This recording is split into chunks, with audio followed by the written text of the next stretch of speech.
Blur and Out of Time. They're joking, there's 2 hours to go. On XFM 104.9, I'm Ricky Gervais, with me Steve Merchant and Karl Pilkington. A new leaf, bit of a blow at the Sonys. Not like that. I mean, you know, we were taken aback. Speak for yourself. Yeah.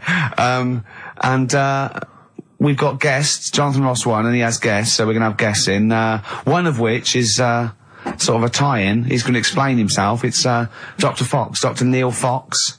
Popped in for a chat. It's a pre-record, we got that. Although live in the second hour, we're gonna have a chat to the girls from Tattoo, who are upstairs at the moment in Capital, and they're gonna pop down and have a little chat with us. So we're really trying to, you know, make this more of an interactive show. We don't know yet whether we're gonna give up or not. It depends how this show goes. Yeah, look forward to that. But we got some great. We went down to the big library, so we don't have to rely on 4 Non-Blondes and the you know, the 2 jam tracks that are up here. We went down to the big library, and we've got some great tracks, Steve, haven't we? That's we've got some true. Classics. Should we play one now? Well, before that, I just remember that some of the criticism we received, I think, was that we're perhaps not taking into consideration the listeners. A lot of shows, a lot of radio shows, they cater very much to the community, to the area which they're broadcasting. They interact with the listenership. Where's the fun in that? I agree. Like, well, for me, really. I'd just like to justify why we don't tend to correspond or interact with the listeners. Here's a typical email from Vicky, age 25. She asks, do you ski? Rick, that's her question. No, do you ski, yes or no? No, I don't. No, you don't. Right, there you are. Thanks, Vic. Brilliant. Keep those coming in. See, he's turned him against us, Karl. What do you think, Karl? What do you think of Steve's attitude there? It's alright. More insight like that coming later. Black Grape, Kelly's Heroes on XFM 104.9. I'm Ricky Gervais, with me Steve Merchant and Karl Pilkington. Okay? Proper radio. As you know, we're a bit gutted that we won nothing at the Sony Awards. We found out that on the panel was Dr. Fox, probably one of the greatest DJs in the world. One of the great living broadcasters. I certainly think that he's up there. Yeah. With Tarrant, John O'Coleman. And so... And Chris Moles. Great Chris Moles. We asked him to... He's also on the, Pop Idol panel, so he can make and break people. So we asked him, basically, to explain himself. Why did we win nothing? Why were we so bad? This is what he had to say. The award, guys, was called the Entertainment Award. All right, now, in itself, I think that should probably tell you something about what should be on the tape. There should be some entertainment. And it just wasn't very entertaining, actually. I don't mean that sounds quite horrible sitting here in front of you now, but it just wasn't very entertaining. But fundamentally, what elements did you not find entertaining? The fact that it didn't seem entertain me at all was part of it. I mean, it's a bit of like, how long's a piece of string, isn't it? What is entertaining? We have talked about string on the show before, though. There were loads of people I'd never heard of in my life, and some of those were perhaps a bit more entertaining than you. The people that got silver, I think they were called Joe and Twiggy. They worked for a station in the Midlands, I think Trent FM. They were actually pretty funny. Funnier than ours stuff. Yeah, they were actually. Yeah, they were funny, and they seem to sort of understand their local. They seem to understand their market a bit more. And then I got onto yours. I think, oh, great, Ricky Gervais. Yeah, he's really funny in that program, isn't he? I must watch that. I'm going to absolutely die laughing here. And oh God, it was painful. How would you have improved it, just listening? Bit of humour, be quite good. Bit of humour, essential, I would think, to an entertainment show. A bit of prep, you know, so get in there and actually think about what he's going to do, perhaps. Right, okay. Well, thank you, Dr. Fox, for your honesty. We've got to the bottom. While you're here, can I just show you this? That lump. Do you still do prescriptions? Dr. Fox there. He was, you know... He was honest, he was blunt. He was blunt, I'd like a second opinion. I'm only joking, he's not actually a doctor. In fact, he used to be called Dr. Fox, and now he just calls himself Neil Fox. I think he's been struck off. No, he's Neil Fox MD. Right. He's just... I wondered if there was some malpractice, that something happened. I mean, we Someone was under, and he sort of, we went a little bit crazy. Let's leave it there. Yeah. Because Froggy will not take that lightly. Who? Froggy. What do you mean, Froggy? He's Dr. Frog now, he's changed it. He's not Fox. Right, he hated Fox. But are we going to heed his criticism? Because it was about, there was no preparation, we weren't funny, fair enough. Yeah. There was just really no content. We didn't care about we didn't care about the show. The demographic we were meant to be aiming at. Just sounds like a lot of work, all that. Well, I think what we can do is we can take it all on board and immediately forget it and carry on, because it's easier. What about that? Brilliant. I'll tell you what we could do, though. Play some bloody great tunes. Thanks very much. Athlete. You got the style on XFM 104.9. I'm Ricky Gervais, with me Steve Merchant and Karl Pilkington. Innit?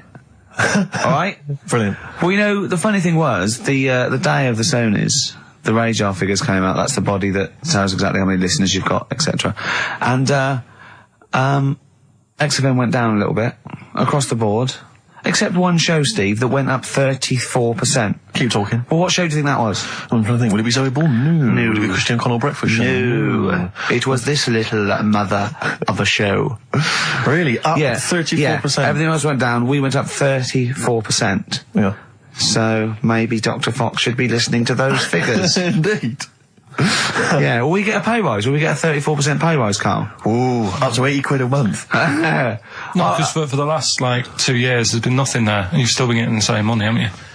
That's the way it works. There's been what, there? You're not paid per listener, are you? It's just... You know what I mean? It seems like it. I think they've each given us 5 pence. Exactly.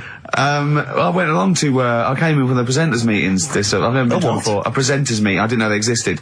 And I just came in to annoy Karl. It was about 5 to 6. So I was going to get him as he knocked off. We're going to have a Sorry, and the presenters meeting is what? That's where they dish out which amusing news stories they're going to read out, is it? Yeah, or no, what order they're going to play, Athlete, Coldplay, Right. the Vines. And, I went upstairs, all the people there, and, quite interesting, wasn't it?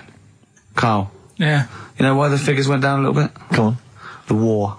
Is that what they said? The war, yeah. At one point, I said to Karl, just how many listeners died in this war? Because I thought he was saying that they were at the front. Yeah. Or XFM listeners went, well, I'm going. Yeah. I'm going to Iraq. Well, the reason our listenership Tell Zoe to tape it for me. The reason our listenership went up is that just tells you who's listening to us. Cowards, yellow bellies, children, women, People with fallen arches. terrorists. Oh dear. Yeah, it was quite a good meeting. Now I told some... So what exactly, is there anything I missed out on? Is it important No, they information? just, it went down a little bit, except our show, which went up 34%. Up 34%, but no awards remember for that. And then you went out afterwards, didn't you? Yeah, we went to a bar, so a couple of drinks and that. Yeah. And then a few of them went onto Stringfellas. No, they didn't. Well, some of them did. Zoe Who? did. Zoe and a few of the office people and that. I went home. Stringfellas. Yeah. To what? To watch lap dancing? To beat what? Yeah, that's what goes on there, isn't it? I know, it's mad, isn't it? I've never been to Stringfellows, I don't know what happens there. But no. Why would they? I don't know. I mean, I was talking to people about it the day after, and they said, "Oh, you missed out." And I said, "Well, did I?"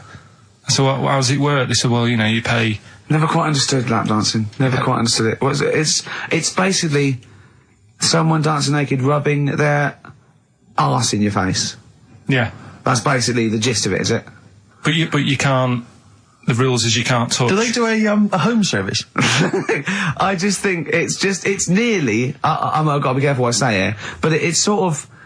I'm not dissing Stringfellows or anything, but is that not sort of like one step down from prostitution?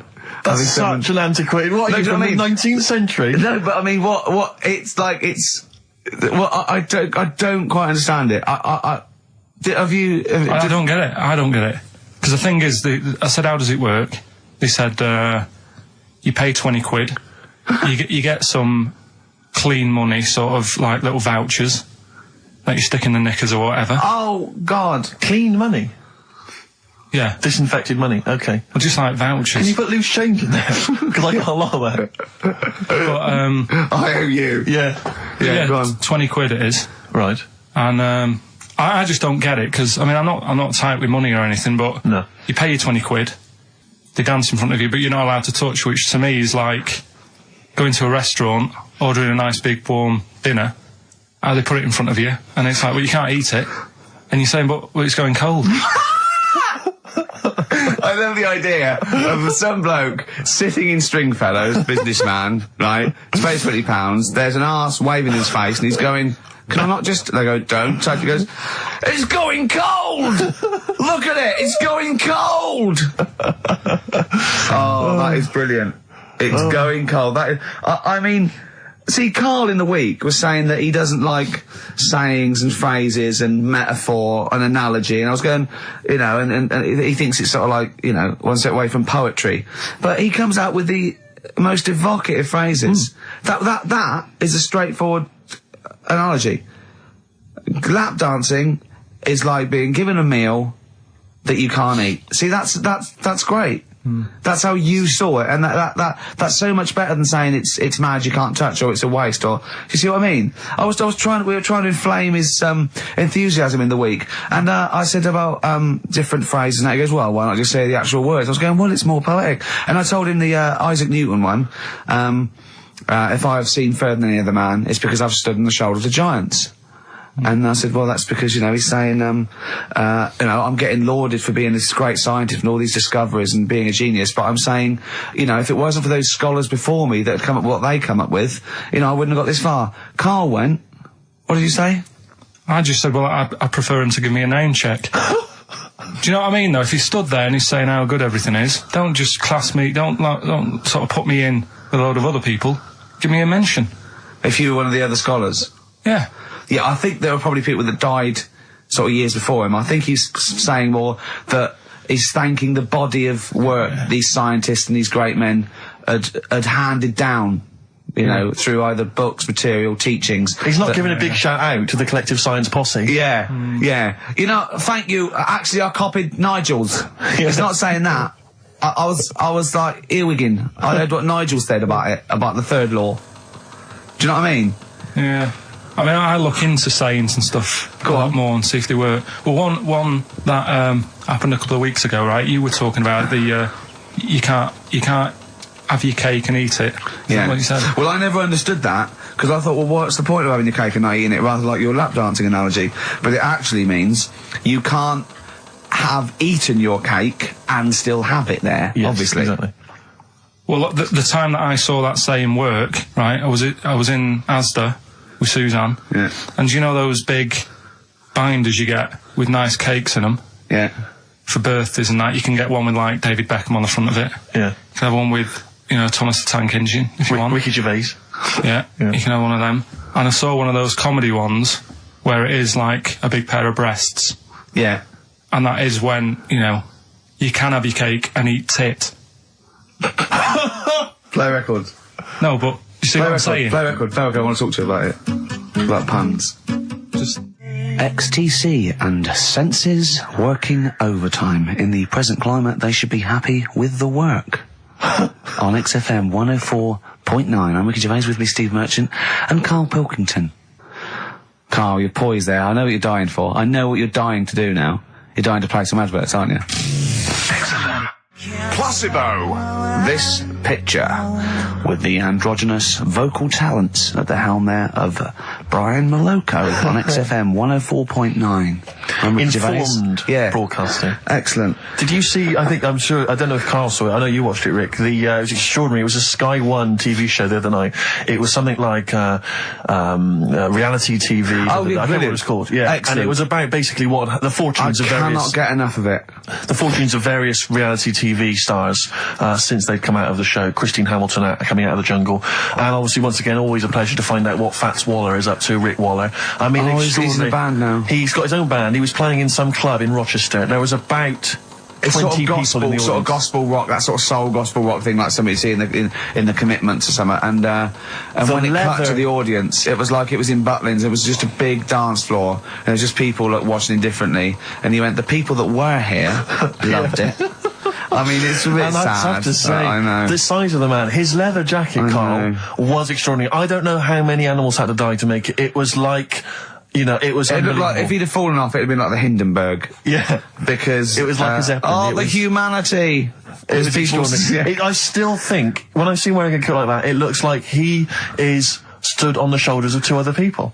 And it's just a joke. Just a It's little just like a head. circus act or something. Yeah. Because his head doesn't make sense. Looks like it's one of those things that you steam yourself in. You know, you put your head out that. And is that a machine you're in? No, it's a Or coat. one of those old-fashioned iron lungs.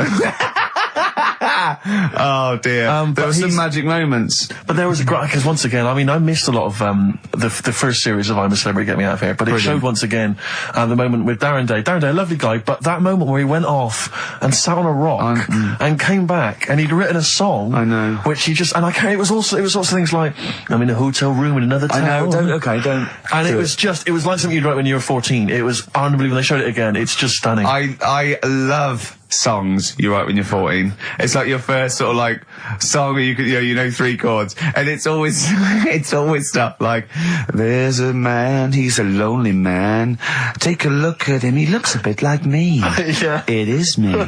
It's that sort of thing, like when you want to play it to someone and you want them to go, my God, you're deep. Yeah. My God, you're brilliant, aren't you? And that's about you, is it? Oh, yeah, it is, yeah. I have to say, this is such a terrible confession. When I was doing a school play once, when I was about that age, 15, right, there was a girl who was in the cast with me, right, and she sort of, she was giving me the eye. I was thinking, well, I kind of thought she was, right? And it was class. But there was another guy there as well. I was sort of competing for affections. Oh, no. And he was quite a witty guy. His name was Scott Hansen. He had long blonde hair. Exactly, yeah. And I thought, well, the way to impress her, because I was 15 or whatever, I thought I was pretty smart. I sat in one of the adjoining dressing rooms, reading a copy of the philosophical book, Zen and the Art of Motorcycle Maintenance, which I didn't understand, but I sat there reading it in the hope that she would walk in and think, my God, you're reading Zen and the Art of Motorcycle Maintenance. You don't go with the crowd. You don't want to come next door when we're talking about nonsense and people are flirting. We're talking about the bangles and curly whirlies. You're in here saying, look, just, if you want to come and talk to me, you're welcome, but I'm not... I'm a thinker. I bet you thought you were Kwai Chang Caine, didn't you? I thought it was like she'd think, Jesus Christ, I've never met anyone like him. That is genius. And I remember the one time she accidentally walked in, she went, oh, sorry, wrong room, and left again. And that was it.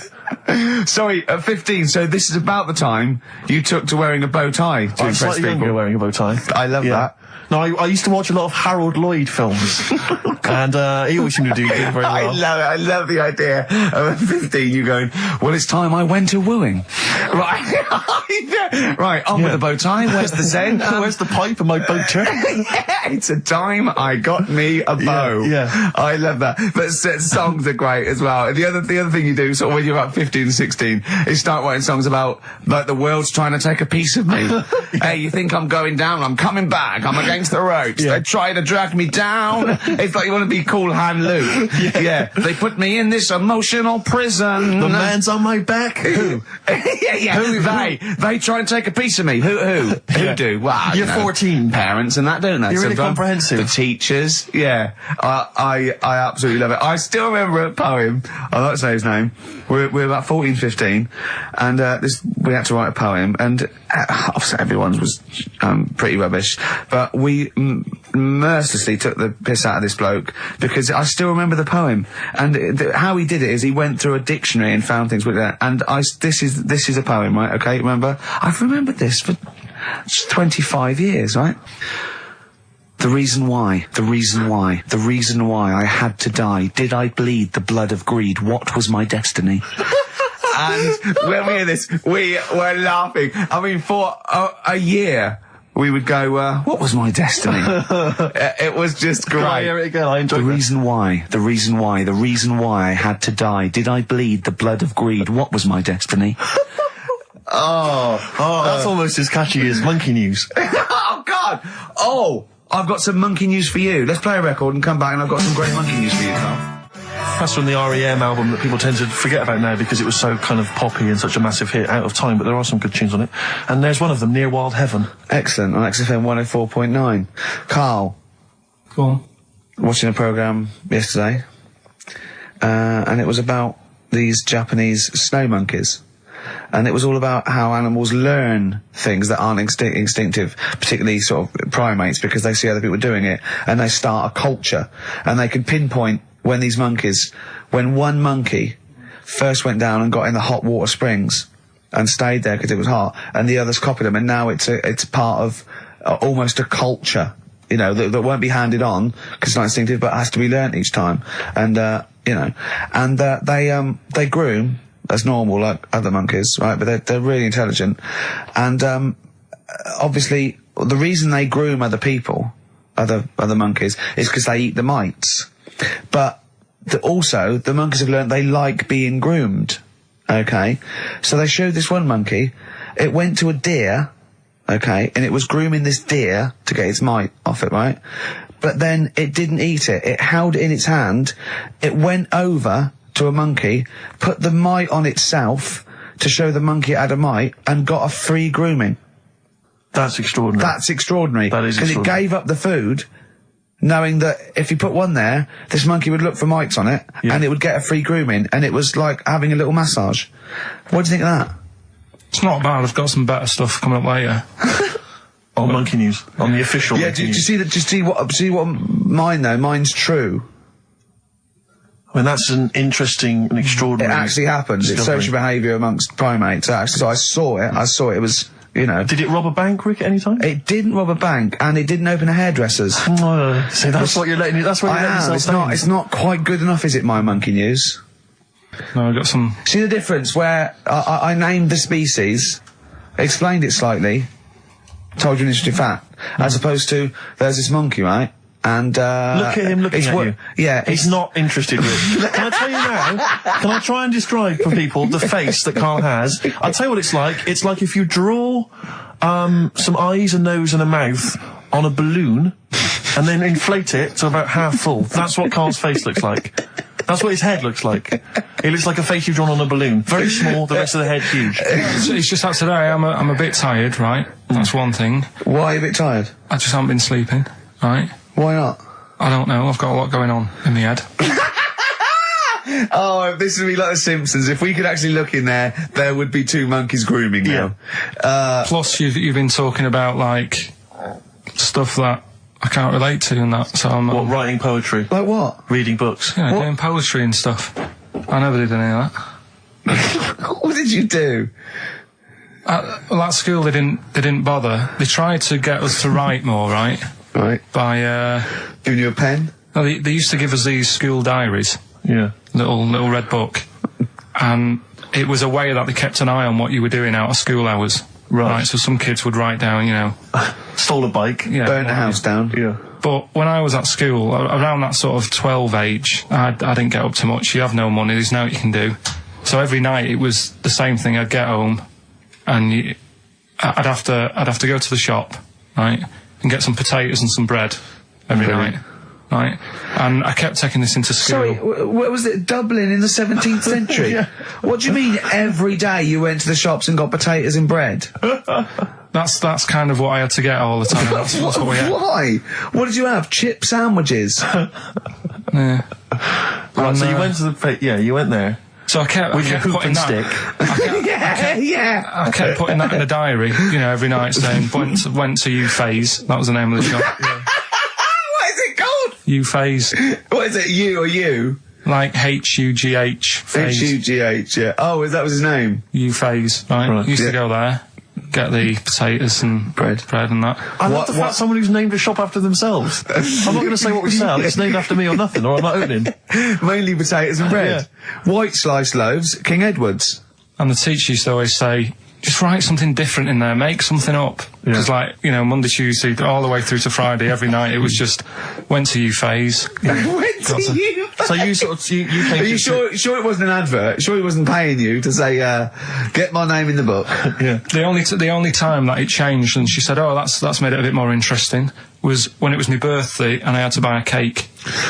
Potatoes and a cake. And she said, oh, that's good. Yeah. That was my 13th birthday. My mum said, I got home from school, she said, oh, you're 13 today. Teenager, big turnover. Go and get a cake. That's your experience of writing. No, what? Well, no, kind that's of, your yeah. experience of your 13th birthday. Oh, by the way, you're 13 today, go and get a cake. Yeah. Brilliant. Big surprise? Was it a big surprise? Yeah. yeah, that is brilliant. I love it. That's the only sort of writing. What, and they never asked you to write essays or stories? Did you never write a story or a poem or a... The stories I did earlier on were, you know, you made them up, but it was that thing that I'd always end them with, and an alarm went off and it was all a dream. Every single one of them. Yeah. But they didn't, I mean, it was a bit of a... I bought some potatoes and some bread, then I went and it was all the drink. Then I went to Shops and bought some potatoes and bread. But did you ever do anything that write about an adventure when you were a spaceman, or you were you were a cowboy, or... No? All the teachers, had scams going on, so, in English, right, you'd go in there, and the teacher would say, right, what we're doing today is, got a load of brochures from Thomson, but they say, 1983 on the front, so I've got a load of stickers here that say 1984, let's see how many you can do in half an hour. You are joking. Did you go to school with Oliver Twist? Sorry, you are joking. I'm not, that's what they did. So the teacher must have been getting, a freebie or something for helping them out. Honestly, yeah, that's what it was. That is fantastic. They were all after it. They were all, other than Mr. Fagan, you had... Yeah. And then when they saw Karate Kid, they had every kid washing their car going, wax on, wax off, hurry up. Yeah. I'm teaching you something. Wax on, wax off, paint the fence. So I'm just saying, that's why I'm a bit quiet, because you're talking about stuff I can't relate to. And why didn't you sleep last night?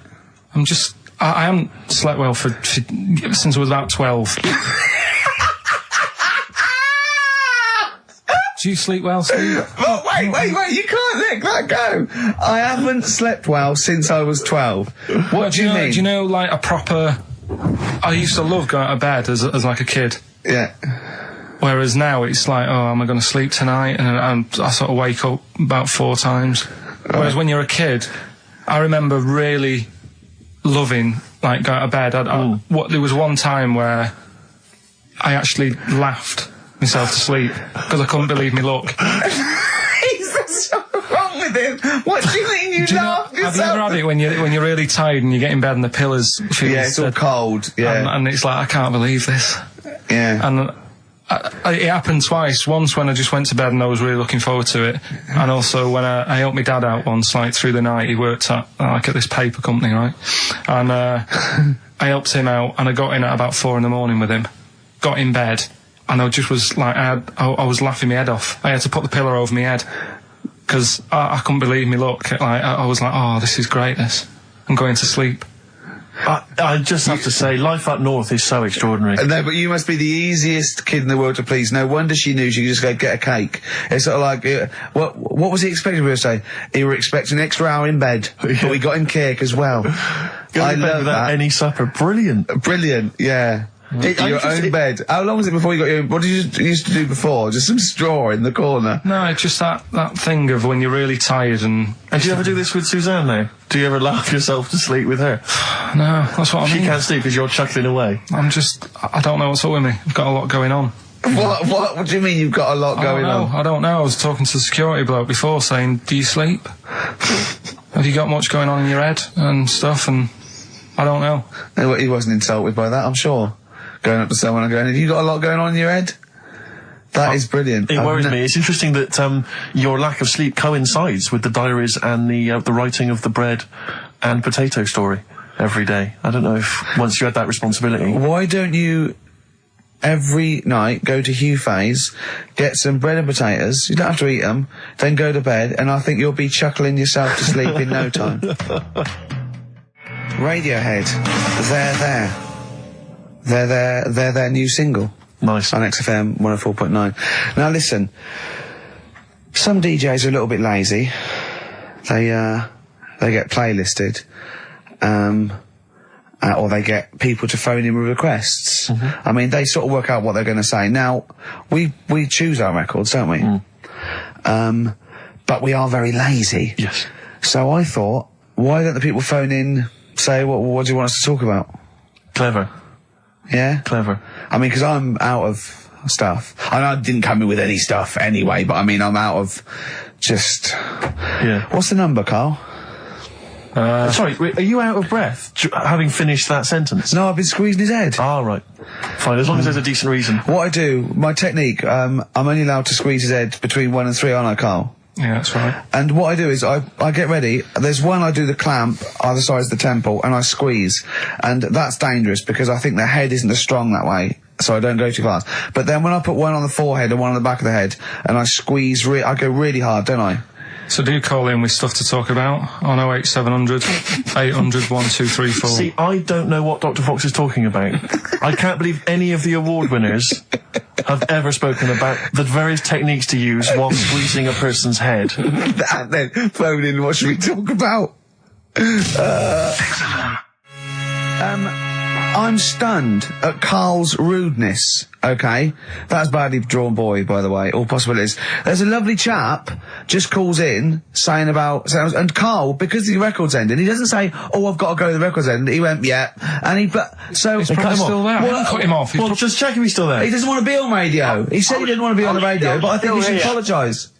I'm still here, hello? Hello. All right. I'm still here. I did ask not to be put live on radio because I get very embarrassed. No, don't worry. All we wanted to do is we just wanted to apologise for Karl's curtness and his rudeness. Now, all I want to say is the station is good because you couldn't have a worse slot on a Saturday afternoon, right? Because the youngsters are in the boozers, the older fellas are doing the punting, the racing, the football and whatever.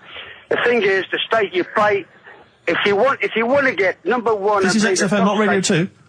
If you want to be the top, all you got to do is start playing Natalia Umbrella, this and that, and have your audience with one puke of hair between four legs, okay? Thank you. There you go. No, that's why I don't want to go live on radio.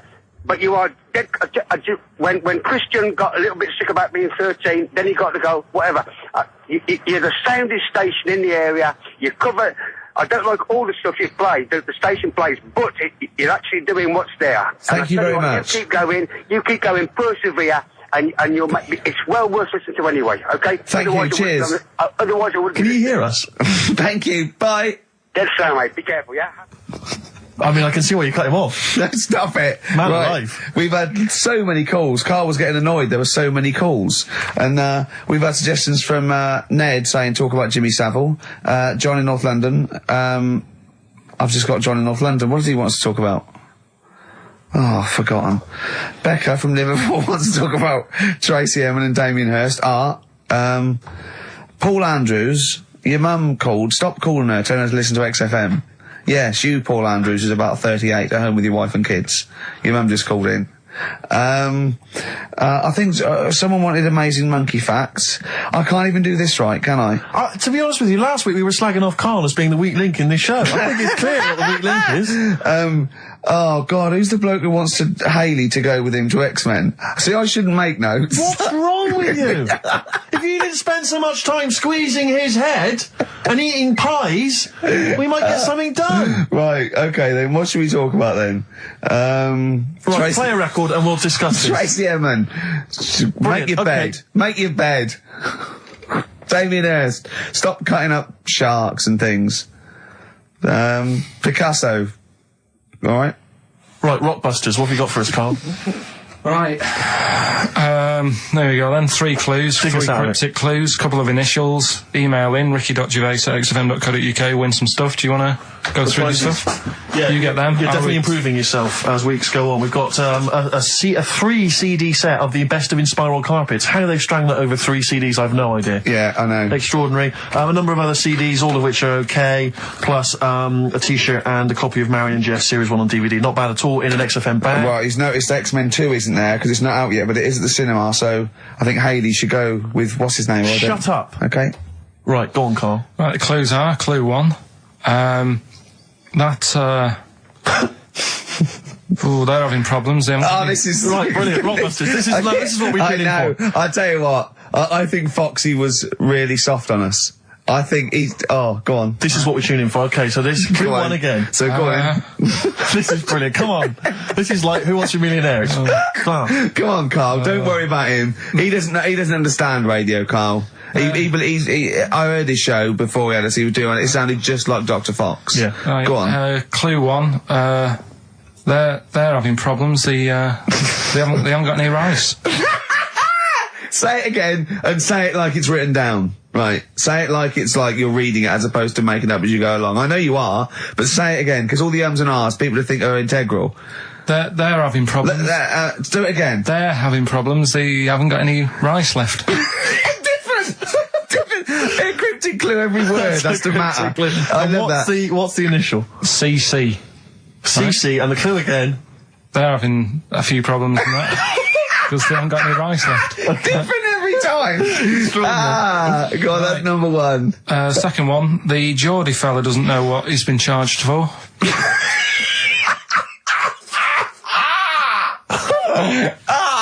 Okay, and what's the initials there? DW. The Geordie fella doesn't know what he's being charged for. Right. And the final one, if he had 2 bricks and he had to throw them at 2 women, right?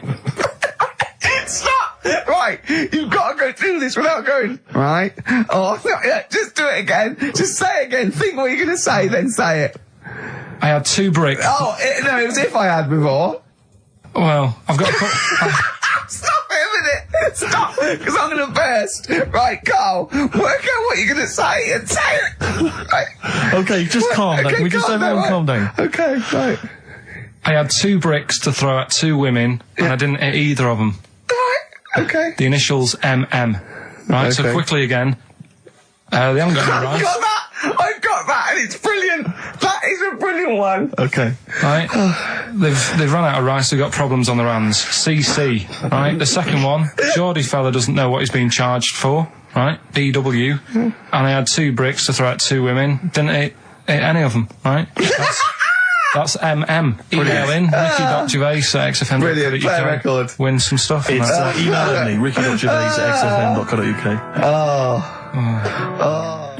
Evan Dando and the Lemonheads, that's a track called Rudy with a Flashlight. Of course, Evan's got a new album out, but working for an alternative radio station, Rick, it would be ludicrous to think there was a copy of that lying around. Oh, do you know what I mean? But email only the Rockbusters, that's what this is all about. Rockbusters. Coming up soon, Monkey News. Indeed. Plus, of course, I have very special guests this afternoon, Tattoo. Oh yeah, be in a minute, won't it? Look forward to them. Adverts? Yeah. White Stripes, 7 Nation Army. On XFM 104.9. Carl, are you thinking of starting a family? Only if, like, an accident happens or something. Yeah. Were you there, Rick, when we were chatting about this the other day? Oh, yeah, no. What did you say, Well, Carl? we were talking about his career and because he's on MTV and I was going, oh, you got to do this now. He's going, look, if it happens, it happens. I've said to Sarah, if it happens, it happens. She goes, well, what are your plans? I was staying with Ava. She said, are we going to have kids tonight? I go, look, if it happens, it happens. I go, well, how will it happen? He goes, if a condom splits. Amazing. I love the idea that that's the way you plan for a child. Imagine telling them that. Where was I conceived? Can't remember. The condom split. Yeah. You're an accident. I love that. The romantic nature of that is Well, I was just told I was an accident, but, you know, it doesn't Well, matter, fair does enough. it? Yeah, it doesn't matter. That makes a lot of sense. Yeah, but it doesn't But matter. do many people sit down and say, right, do you think we should? Yes. Well, they lay down. Yeah. I'm busy. You can't sit down, you haven't got time for that discussion. No, it doesn't mean the conception. I think it means bringing up a child till it's 18. But the thing is as well, it's one of them, innit? It's like, if you think about having one, you go, well, the sort of negatives, you know, outweigh the positives, Yeah. I think. Right? Go on. But if you have one, you go, oh, it's not that bad, is it? So what are the positives and what are the negatives? Like I say, the negatives outweigh it. I can't think of that many positives. They get in the way, don't they? Cost you a lot. Cost a lot of money. Same with marriage. Like Suzanne's saying, we'll get married, so what for? Well, marriage doesn't cost anything. Well, it does. Well, no, if you go to the registry office and then buy a house. But then what's the point? Well, tax breaks, you know, presents. I don't think you get them anymore. Do you? I looked into that.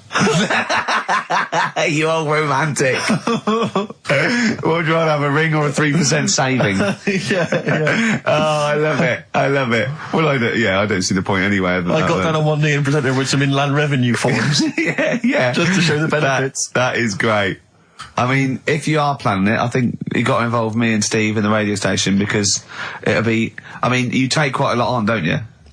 So if you've got a kid at home and you're not sleepy, you haven't slept since you were 12, you've got this, you've got MTV, you've got a kid. You know, it might be one step too far because I wouldn't want to push you over the edge.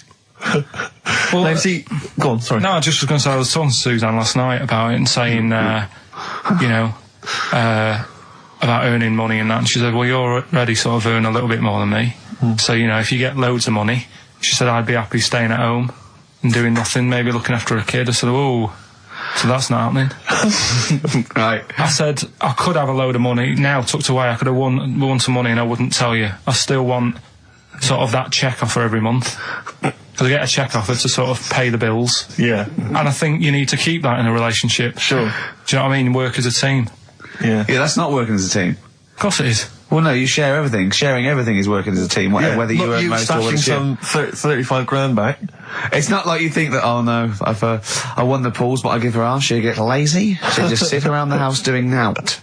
So she's still got to go to work in a job she hates. Yeah. I'll tell you though, she thinks that it'd be the worst thing that could happen if we got a load of money. Because she'd want to go to Egypt. I'd say I'm not going. Why would she want to go to Egypt? I don't, that's what I said. No, why would she? Why does she want to go to Egypt if she wins a lot of money? She said it's meant to be pretty good.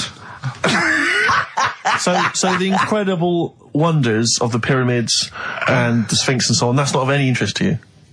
I've seen it though on the telly and that. I don't want to go all that way just to see it. Exactly. Right. Yeah, exactly. That's To experience other cultures, other lifestyles, travel broadens the mind. Well, you don't. No, not really. You've seen enough different ones here, haven't you? Yeah. There's parts of Wiven. Oh, you haven't seen yet. Yeah. Okay. Well, so you don't want to make enough money. You don't want to make a lot of money because you're worried that Suzanne might want to go to Egypt. And then No. And that's going to tear you apart. I don't want to tell her that I'm making a lot of money.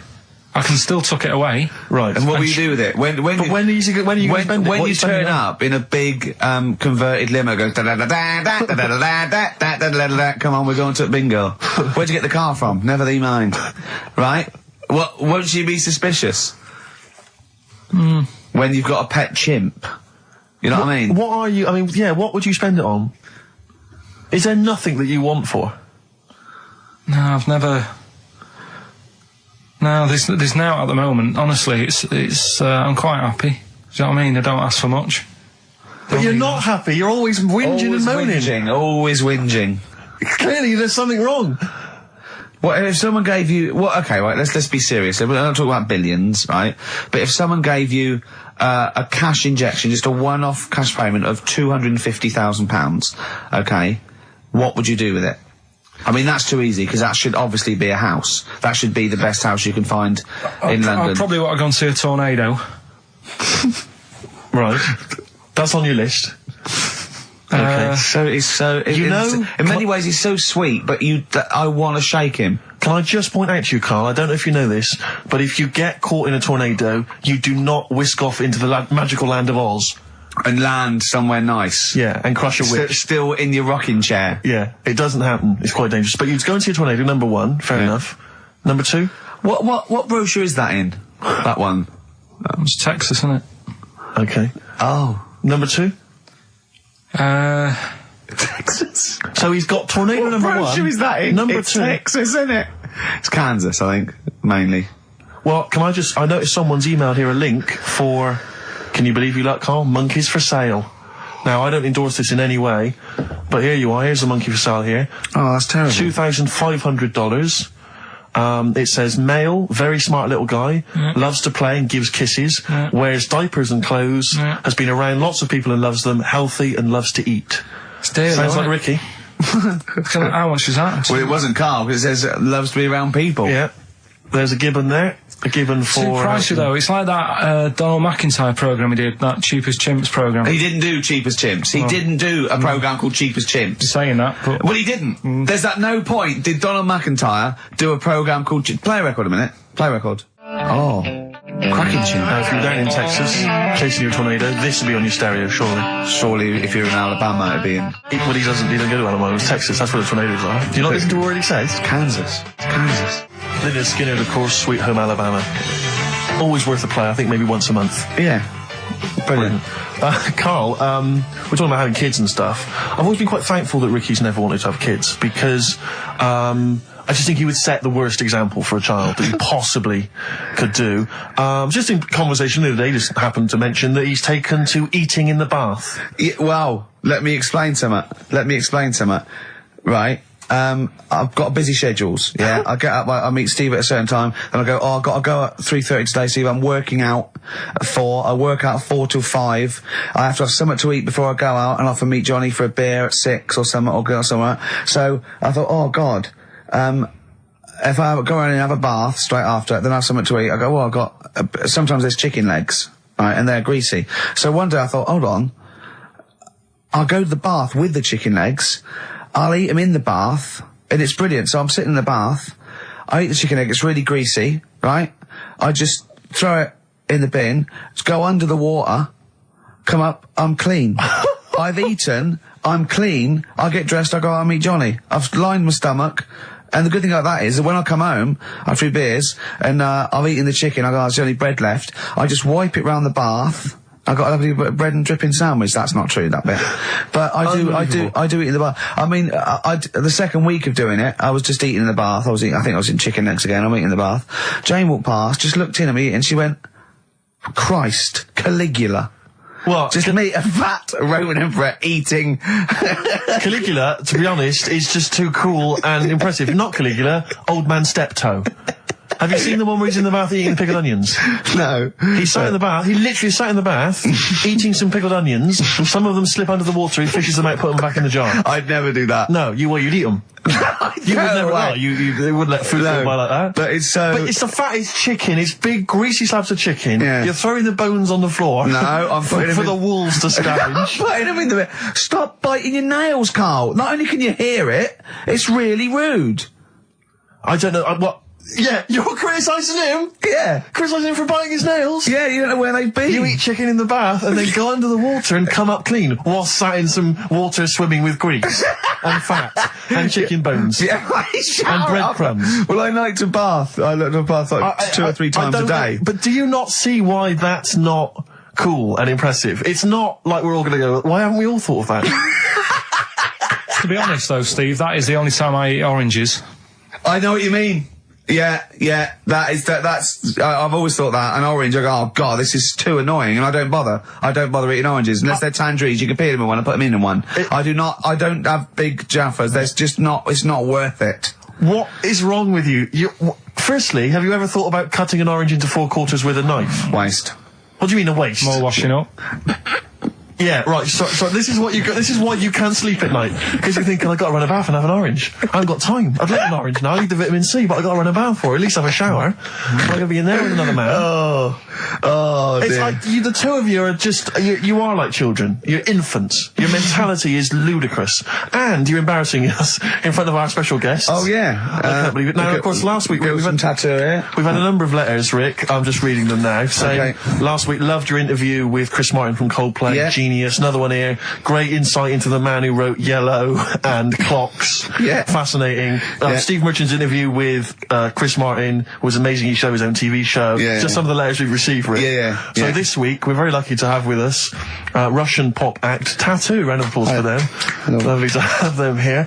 Tattoo. Now then, of course, there's been much controversy that your kind of lesbian shtick is just something to try and whip up some press attention. We are proper lesbians. We love fanny more than cock. Okay, brilliant. And Tattoo, lovely to have you here. Thanks for coming. Yeah. Now then, you've got some live gigs, I understand, planned. Yeah. Duh. Okay. I can't help but notice that you sound, dare I say it, Tattoo, you don't sound so much Russian as German. No, we cannot do the accent properly. Okay.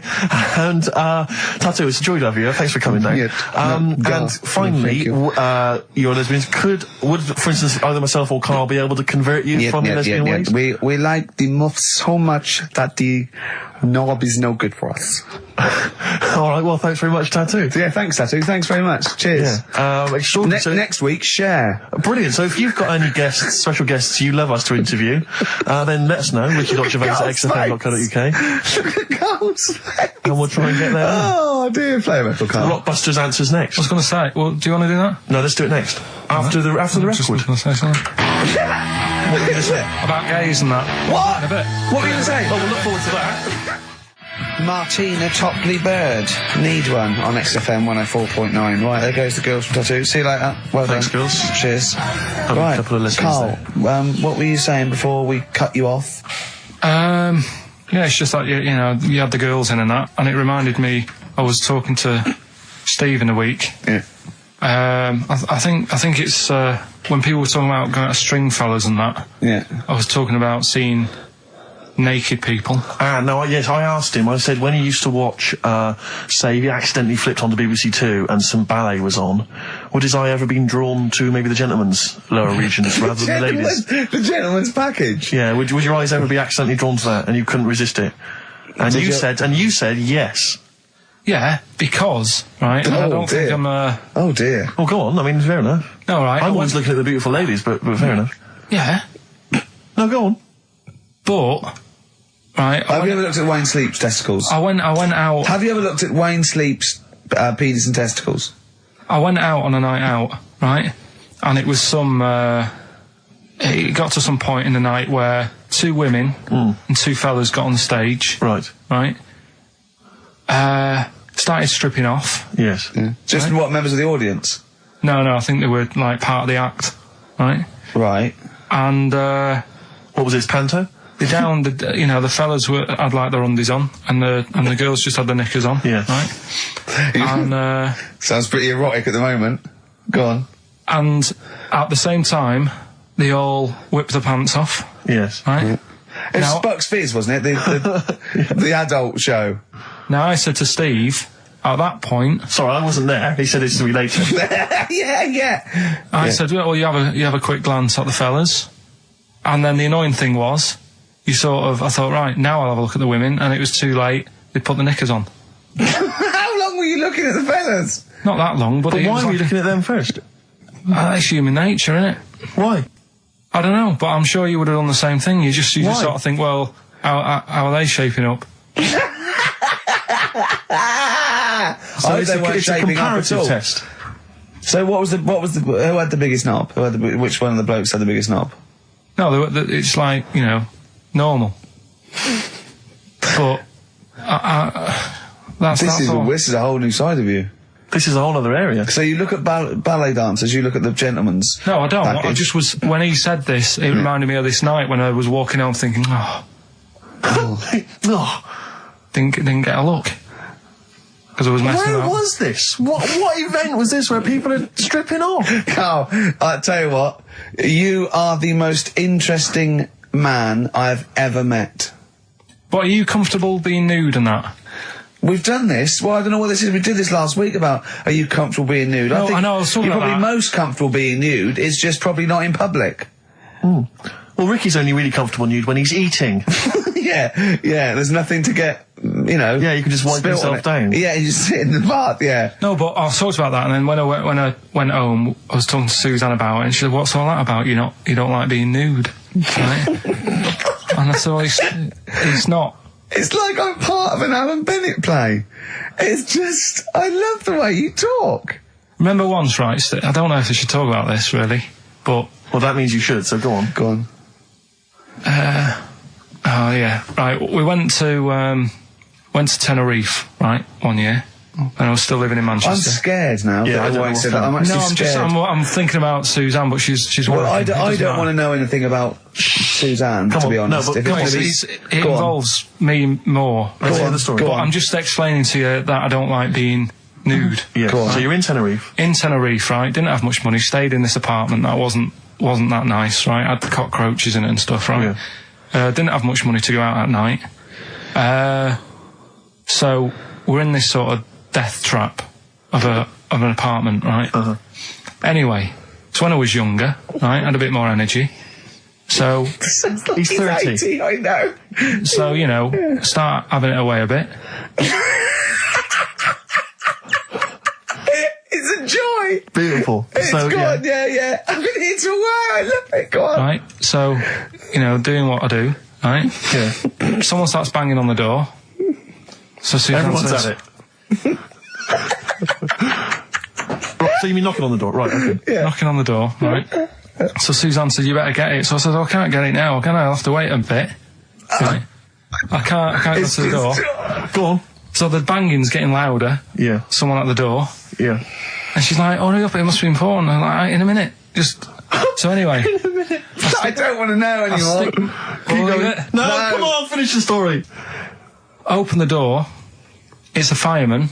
So I just stick my head round, and he's going, you'll have to get out. The building's on fire. Right? So I'm like, in a minute. Sorry, you weren't still having sex at this point? No, but, you know, Right. still sort of got to wait a minute or I can't get my pants on. Oh, Carl, I wish I'm so sorry. Right, go on. To the So listener. now, So the place is burning down. So it could be a serious big fire going on. Yeah. I'm sort of waiting. You can hear people sort of screaming and that, panicking. Is that because the door's open and you're nude? The fireman saying, will you get out, will you get out? I'm saying, in a minute. Right. And Suzanne was saying, you know, think of something that's not sexy. Sure. So I was thinking of people, you know, thinking maybe down in a fire might sort of calm me down. Yeah. Then the fireman said, we need a big pole. Yeah. Yeah, Sure, go on. But what I'm saying is that, to me, I wouldn't have wanted to go out and be safe over, do you know what I mean, over being naked. I don't like walking about without on. So what I'm saying is, even if that fire... I love the idea of everyone huddled in there with all the firemen. It just, the camera spans along and there's Carl. Yeah, a just local news report. naked. With still But would you have gone out without on? But why do I have to go out with now on? I'll just grab a pair of jeans. All right, but you've just, you know... What? There's a fire, Carl! Yeah, but See, not everyone looks at men's packets. That's only you, remember. Most of the other firemen wouldn't be going, oh, look at him. But He's what I'm pleased- interested in is he's how pleased long... to see us. Carl, how long did it take? And did the thought of dying in a fire help? After a bit, but the fireman sort of had a go at me. Sure. What do you mean? Well, he wasn't happy that I was dawdling. Well, to be fair... But what can you do? Answers on a postcard. To the usual address, XFM, care of Leicester record. Square. Well, let's just get these rocks. So let's play a record. Let's have Rockbusters and Monkey News. we don't have time for afterwards. monkey news. We'll squeeze them in. Wow. Life on Mars by David Bowie on XFM. Right, come on, we're running out of time. Blockbusters. The results in... Sorry. Oh, what a giveaway. Oh, no, embarrassing. I've given it away. Straight into monkey news. Go on So, yeah, Rockbusters, what were the clues? The clues were, the first one was, they're running out of rice, so they've got problems. That was CC. That was China crisis. Right? Okay, yeah, if they ran out of rice in China, it would be a crisis, fair enough. Second one, the Geordie fella doesn't know what he's being charged for. Right? That was Bill Wyman. Brilliant. Yeah. Brilliant. And the third one, I had 2 bricks to throw at 2 women, and I didn't hit either of them. That was Mister. Mister. I let him up. Those were alright, those. That's extraordinary. The winner, Gina. I think Gina Ferry. Well done, Gina. And the reason I gave it to Gina is because she's included, and this is a wonderful segue, some monkey fact information of her own. She says, apparently, that the group Chumbawamba got their name from one of those monkeys in a room with a typewriter experiments. Someone did it as a joke, and Chumbawamba was a word that was typed out, and that's where the group got their name. And apparently. their lyrics. Absolutely, yeah. Which is good. So let's have official monkey news. Play the jingle. Oh, chimpanzee that monkey news. Alright, we've got to be quick. Go on, But, this is something that was sent in to me ages ago, and I don't know why I haven't done it yet, because it's brilliant. We were talking about monkeys typing, the Shakespeare theory and all that. Well, this is about a little monkey called Marty, right? Basically, it's in some science lab, right? It's in there. It was wandering about out of its cage, right? The lab fella was busy on the phone or something, Yeah. right? And Typical. it's wandering about. It goes up to a PC that's in the corner, a little computer, types down, "My name is Marty," right? So the fella got off the phone, saw this on the screen with the monkey sat there, says to his mate, "Have you done this?" Right, hold on, Carl. Let him finish. Oh. Before you question, always let him finish. I don't know what to do. Time's against us, come on. He said, "Have you done this?" He says, "Done what?" He said, "This on the screen here saying, 'My name's Marty,' right?" He goes, "What are you talking about?" As he's having an argument with his mate saying, "You're lying, you did it," monkey's sat there typing, "This isn't a practical joke, my name is Marty." Right, and that's the end of the story? I'm not coming in next week. I think we need a week off. I actually think we need a week off. He's doing a web chat or something. You can go online and have a chat chat with it. The monkey's doing a web chat. I don't know. Has he got his own Carl, website yet? His favourite Buffy the Vampire Slayer Have a artist? look at that. Right. Do you believe that, Carl? It's all there. No, but do you believe it? Do you believe that monkey could type that and then say this is not a practical joke when he's still arguing? Weird, isn't it? Oh. What do you reckon, Steve? Yeah, well, it's obviously a wind-up. It's a joke. It's not even... You haven't even got some of the facts wrong. It's just a wind-up. Have you noticed the date? Is it April the 1st? It is April the 1st. You are joking. That it was sent. You're an idiot, Carl. It was sent on April the 1st, Carl. So you're saying the monkey knows it's April the 1st, but you And don't it's doing believe... a wind-up, yes. Yeah, I think the monkey has thought, I'll do it on April the 1st so that people think that it's a wind-up. In actual fact, I am a monkey that can type and read. It's a shame you never went into investigative journalism. You could have brought down, you know, the poor Watergate Carl. scandal. Poor Carl. Well, I was thinking of a song that sums us 3 up. Yeah? What are we? What do you think? How would you sum us up? Tricky. Well, young, gifted and black. True enough. Apart from a couple of them. Yeah, well, we're not gifted. No. And we're not very young. No, I'm certainly not. Shall we take a week off? Yeah. Should we maybe just knock it on the head altogether? We'll take a week off and see what happens. Okay. See you next... No, let's not see you next See you in a week. couple of weeks. Yeah. Cheers then, Carl. Right. Just because. Jane's Addiction are back then. Yeah, excellent. And so are we. Indeed. Alright, I'm Ricky Gervais with me, Steve Merchant and Karl Pilkington pressing the buttons on XFM 104.9. Well, I'm looking forward to today. Because not only have I got, you know, a bit of Bowie, a bit of Springsteen, Mock the Hoople, Pretenders, R.E.M., an Elton John classic, don't laugh, right?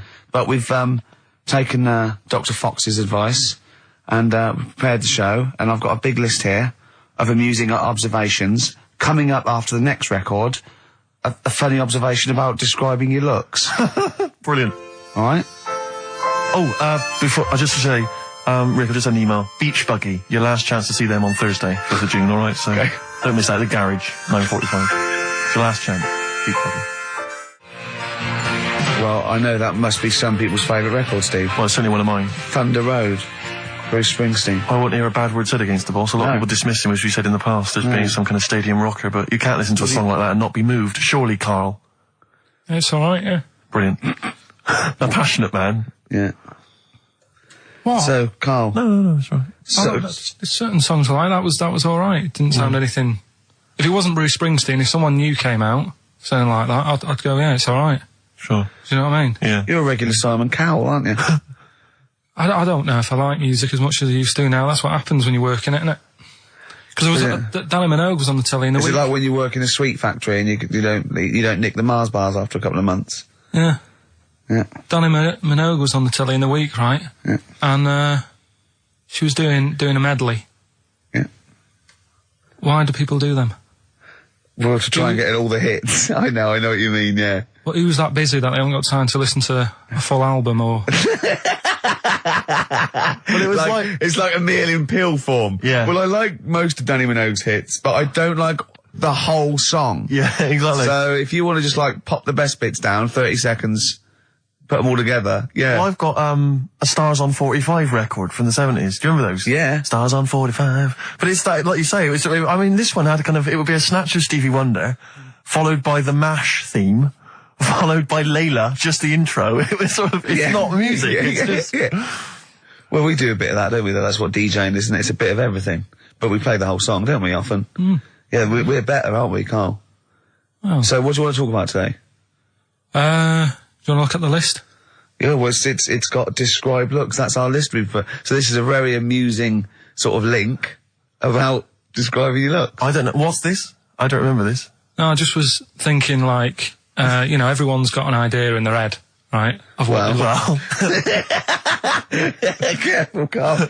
Don't open yourself up to criticism. Go on, yeah. Everyone's got an idea. Do you know what I mean? Everyone's got an idea of what they look like and stuff. If someone wanted to know what I look like or what Ricky looked like or what you look like, Steve, if that... Yeah. What would you use to describe yourself? Do you know what I mean? Words. Not really. I don't understand. What do you mean? Well, like, someone who doesn't know us, we've got to describe, and what's the game to hopefully get some sort of interpersonal language going, so you know they've got the same image as you, to a certain extent. I'm just thinking, if I was to meet Steve in a restaurant, yeah, right, nothing untoward going on. We're just hanging out. No, just having a chat, just having a normal night out. Yeah. Who's paying? Because I mean, is it expensive? Go Dutch. I mean, right. So, I say to you, I'll see you at 8, right, in this restaurant. I turn up at the door. It's a bit of a posh place, right? So he's Steve Merchant in, and the waiter sort of goes, I don't know. What does he look like, right? And where's he from? Just a little French fella. Oh yeah. And what does he look like? So the thing I'd pick up on first, tall lad. Tall, yeah. And then he goes, we got lots of tall people in, right? And I go, big eyes. Big eyes. Yeah. And then he'd go, yeah, he's over there. I'll be honest with you. I mean, you can have dinner and you can buy me dinner. I'm not sure you're going to get anywhere with me. If you're slagging me off. No, I'm not slagging you off though. That's what I'm saying. Yeah. I'm just using what comes to mind when. And can I just big eyes? Can I assume that they know? Like, could I say like easiest for me? I'd say looks like Reg Varney from On the Buses. Would they understand that? Can I use sort of like kick references? He's 30 odd. This waiter, so he'll. Yeah, so I go, oh yes, it's Reg Varney. He's sitting over there. Yeah. So he went German towards the end. See, I describe you more, Rick, I think, as, I would imagine, I'd say, have you ever seen that Johnny Vegas on the telly? Yeah. Imagine he was inflatable and he just let out a little bit of air. Right, well, at least that's nice. What Ricky would look like. As opposed to like, pumping harder. Yeah. Okay, I'll describe, Karl I'd describe as, those little red monkeys that you see on wildlife programs, they're in the trees and they scream when they see a leopard or something. I think so. Shave that. Just shave one of those little red monkeys and put some sort of, old sort of Manchester gear on it, maybe. Yeah, you know what I mean? A banana rack and some baggy jeans. I'd like to see how the waiter would react to that. He's got a picture of a monkey, then he's got a picture he's shaved. It's like he's got no hair, then dressed like some kind of Manx scally. There go, he's over there. Yeah, he's over there, Karl's over there. That's what I do. Brilliant. So, now coming up, the Verve, after that, an amusing link about gay handkerchiefs. Oh, really? I'm looking forward to this. Lucky Man by the Verve on XFM 104.9. I'm Ricky Gervais, with me Steve Merchant and Karl Pilkington. Karl, what's the problem with gay hankies? You played Bruce Springsteen last week. Yeah. Right? Yeah. And you said he had got a load of trouble on his hands when he had a hanky in his back pocket. Did I say that on air or? Well, we were just saying that famously on the cover of the Born to Run, Born in the USA album, it's just him, isn't it, with his backside basically, with a red handkerchief. I wasn't looking. Well, I just. I did it for research purposes for this amazing link. He had a red handkerchief, I think, in his right hand pocket, and apparently that signifies homosexuality. Apparently, I don't know. Oh, I thought it was which way you take. I don't know. These myths, aren't they? Right. Yeah. Well, exactly. I don't even know if this is. No. Well, I read up about it. Okay. Right. Just research. And it's all sort of they've got all different coloured hankies. Are they? Right? Yeah. Right. And it depends what pocket you put it in as well. So you've got like the different colours, different pockets. Yeah. And sorry, how many variations are there? Different pockets is what? Well, you've got like your back pocket, your right back pocket. But what do they mean? What do you mean? Well, what do they signify? You can't just tell us they signify something. What do they signify? Well, some stuff that we don't really want to talk about, to be honest. What? Sort of stuff that gays are into. Wait.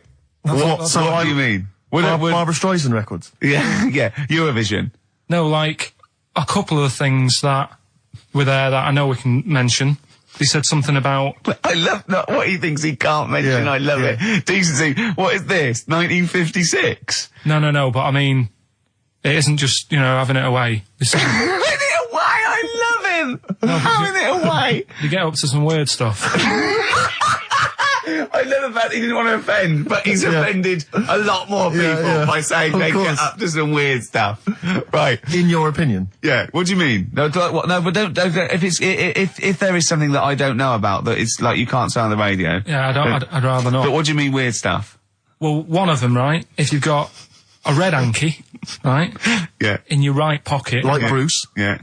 That's that what exactly he what had? Bruce had, yeah. Right, well apparently then, Bruce is an armpit freak. An armpit freak? Yeah. No, really? No. No. But that's very specific. Carl. Seriously. Well, what? Right. Okay. Right. Okay. What else is there then? Sorry, is there some kind of homosexual body that sat down and came up with this at some point? Well, you said this is getting crazy. You've got like a blue handkerchief in your top breast pocket. I don't know what that means. You need to sit down. There's some kind of summit, figure out what it means. Yeah. It's just that you're not free from it either. So if you were to go in like a gay bar, Yeah. which, you know, you might do if you're straight anyway, because they're, you know, good places, I think. Mm-hmm. Right? You can't actually go in there if you've got a cold, because every coloured hanky represents something. Right. So if I was to go in, had a bit of a sniffle, I could get into all sorts of trouble. What, for like a Marks and Spencer's white linen hanky, that means you like to be tied up and whipped. Yeah. There was another one, armpit freak was covered. Yeah, armpit freak is done. We've covered. An armpit freak? I don't really know what that means. No, right, okay, yeah. But there was just one other thing, like a blue and white one, is if you're into sailors. To sailors? Yeah, if you have a little blue and white hanky, that's in your left pocket. Yeah. Right. Blue and white equals sailor. So I wanted to ask you something. You know, but again, we've got to be careful here. You know when you wouldn't leave the building that was on fire because you were standing proud. Hang on, we need this. Some people now don't know what you're talking about. Carl, you were on holiday. Yeah. On holiday in Tenerife, right? Yeah. You'd had a moment of intimacy with your girlfriend. Yeah. A knock on the door. You had to stop and get up. And you peeked around the door. It was a fireman saying, "Get out." But you didn't want to leave because you had a. Yeah. Yeah. It was a little. Yeah. But what I don't understand is you maintained that while looking at a Spanish man dressed as a fireman. Yeah. Is that true? Is that the fact? You maintained. I'm sorry to say you maintained arousal whilst looking at a gentleman dressed as a fireman. No. Is that these are the facts? And they are undisputed, right? Did you maintain? I'm not a machine, though. Do you know what I mean? I can't turn it on, turn it off. Right? But you were talking. I just thought talking to a fireman, you'd have probably lost it. I don't know, but you didn't. No, but the other thing was, I mean, I was talking to Suzanne about it again, right? Yeah. She said, "What are you talking about that for?" Right? I said, "Oh, it just crops up, right?" Yeah. And the dilemma was, you see, I wanted to try and make sure that it was a proper fire because that was the last condom we had, right? So it would have ruined the night. So Yeah. I didn't want to like. It was like, you know, well, what's going on? Is it? Do we need to get out? Yeah. Is it a proper fire? Yeah. And you and talking to this man in uniform. Was he? What did he look like? Was he good looking? Did he look like Ricky Martin, say? Was he good looking? Was he good looking in his uniform? I can't remember. Can't remember. Did he have a moustache? Better play a record, haven't we? Is this bringing it back? What? You look uncomfortable. What? Did you just switch this on with your hands? The Flaming Lips, and that's Fight Test. Lips and test Lips Test. on M. We were talking there about homosexual people, and I'm sure we'll move on to other topics. But I just mentioned, I was talking to a friend of mine in the week, Rufus, and he overheard, he pieced together you know, sometimes if you overhear a conversation, you can piece together what's going on. Yeah. You know, and, it sort of transpired from what he could make out that one gay guy had just realised or just found out that his gay boyfriend had, maybe been having an affair and was on the phone, and had called this person, the third party. So the other one was crying, wasn't it? The other one was crying in tears. Obviously, they just had a big argument about it.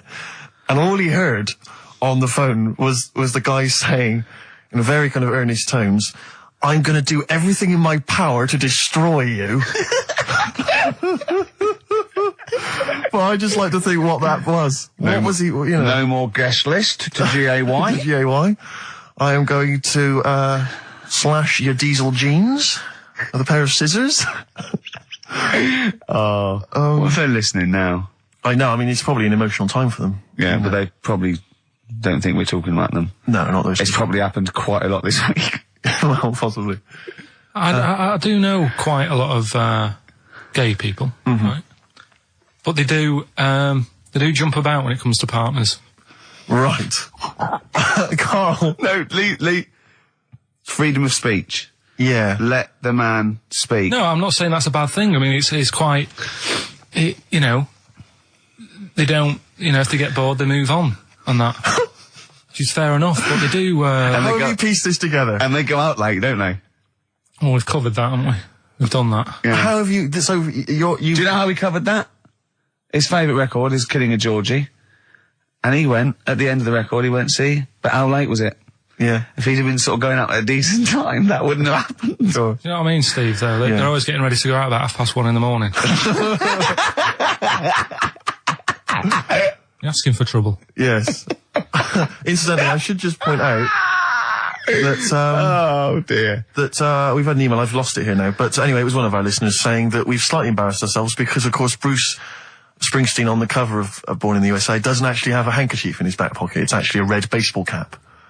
So, well, I don't know if that also counts. I don't know if it's any coloured object. What does that mean, though? Yeah, into heads. Into little round heads. Oh. If Bruce Springsteen, and he's obviously not gay, but if he said, alright, Karl, just, you know, little cuddle, would you turn down Bruce Springsteen?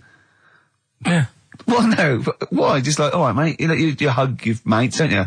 If Bruce said, alright, Karl, I like your show, love your head, little cuddle, a mate's cuddle. No, I just, I say what you're doing. You just say, look, We're a couple of old friends. look, Bruce Springsteen, I've wrote all those great songs, I like what you're doing, let's cuddle, let's have a little, alright, The mate. annoying thing is, right, Steve, right, do you know how he likes to squeeze me head? How Yeah. Ricky likes to squeeze me head? Yeah. He had an old mate over this week. He's got a similar shaped head, apparently, as mine. Yeah. Right? He's hardly gave me a call or anything, because he was busy with this other fella's head. Oh, you feel quite bad about that. This is a better head to squeeze, I'll tell you why, because he shaves his every day, right? He's got the same sort of hair problem with him, shaves every day, right? Problem. No, I know, and it's because he's had it shaved every time, like, Carl's is sort of comes through a bit long at the side sometimes, it looks a bit unkempt towards the end of the week. I've seen there's a couple of little pimples under there, but I really have to do it, just like, get there, slap my hands on it, squeeze it. With this one, I can sort of get my finger, do you know what I mean? I get my, really, you know. You're like a gay, the way you jump about from head to head. That's my record. You're like a saying. gay. Just saying. Right, still coming up then. What have we got coming up? We got Rockbusters. Oh, is any monkey news this week? It's been a problem. Why? It's not much has been going on this week. What, in the monkey world? In the monkey world. I don't know if they've caught on to the fact that they're getting coverage. They're keeping their behaviour hush-hush. Be a bit careful, but I found something. Have you got Rockbusters? It's your last chance, don't forget. Is it good, these? Got Rockbusters, got some good prizes. Steve will look at them in a bit. Yeah. Cheeky Freak of the Week. Have you got a cheeky freak of the week? Got that. Got Yeah. that. So what deformity is it this week that you're ridiculing? Well, keep listening. I didn't really appreciate the Stones when I was younger. I was always a Beatles fan, but now I can't really listen to the Beatles. It's like I've used them up. It's about you know? 5 tracks I like. Yeah, the but Beatles. the Stones just get better and better. And that one's brilliant. And the video's so good as Oh, well. amazing. From 1981. That was Waiting on a Friend. From the Rolling Stones. Right. What have we got? We got more fun coming up, I imagine. Yeah, cheeky freak of the week. An amusing story about inflatable testicles. We've already given you half an hour talking about gay people. Who knows what else will be coming up? Yeah, a big market. XFM. Out of Time by Blur on XFM 104.9. All right, Karl. No. What are you thinking? Stinking. That stuff. You're an enigma, aren't you? I would just say hello to, we've got an American listener apparently, Karen. Anyway, what else have we got? I thought that might fill up 4 seconds. We're not struggling, are we? No, I no, mean, no, no. we Well, do. then, just consult the list of Hold on, Dr. let me have a look. Fox-esque amusing Wife, topics. Wet Ones, Screwball, Shop Train, Cheeky Freak, Ronan. What that? was Ronan? Ronan. I just was telling you the other day about, you know, that song that he does. Loving Every Day as if it's your last one. Right. Yeah. I'm just thinking he's saying that as if like, oh, I'll have a good day. But I reckon if you knew it was your last day, I don't think you'd be in the mood to do anything. Yeah. But what- That's true. But, well, yeah, I but think the point is that it's living a day like it's your last. So, God, imagine if it was every day like the last. Right, let's go mental. And the good thing is, we've got tomorrow. So he's got the best of both worlds. That's what Ronan's saying. He's saying cram it in, because it might be the last. I think it's more like, it's the not knowing, isn't it? Live every day. I'd actually be happy if I never knew when I was going to die, and I was definitely going to die in my sleep. What a brilliant life you'd have. Do you know what I mean? What, so you don't get an illness, but one night you go to bed and... I know that if you knew you were going to die in your sleep and never knew when you're going to die, it wouldn't matter if it was tomorrow or 30 years' time. It wouldn't matter, would it? Yeah. I've lost you, haven't I? I've lost you somewhere. I thought that was pretty easy, all that. I said die in your sleep and not know when you died. There was no high concept there. No sleight of hand linguistically. Where did I lose you? I think you lost him on sleight of hand linguistically. Just then. You've lost him again.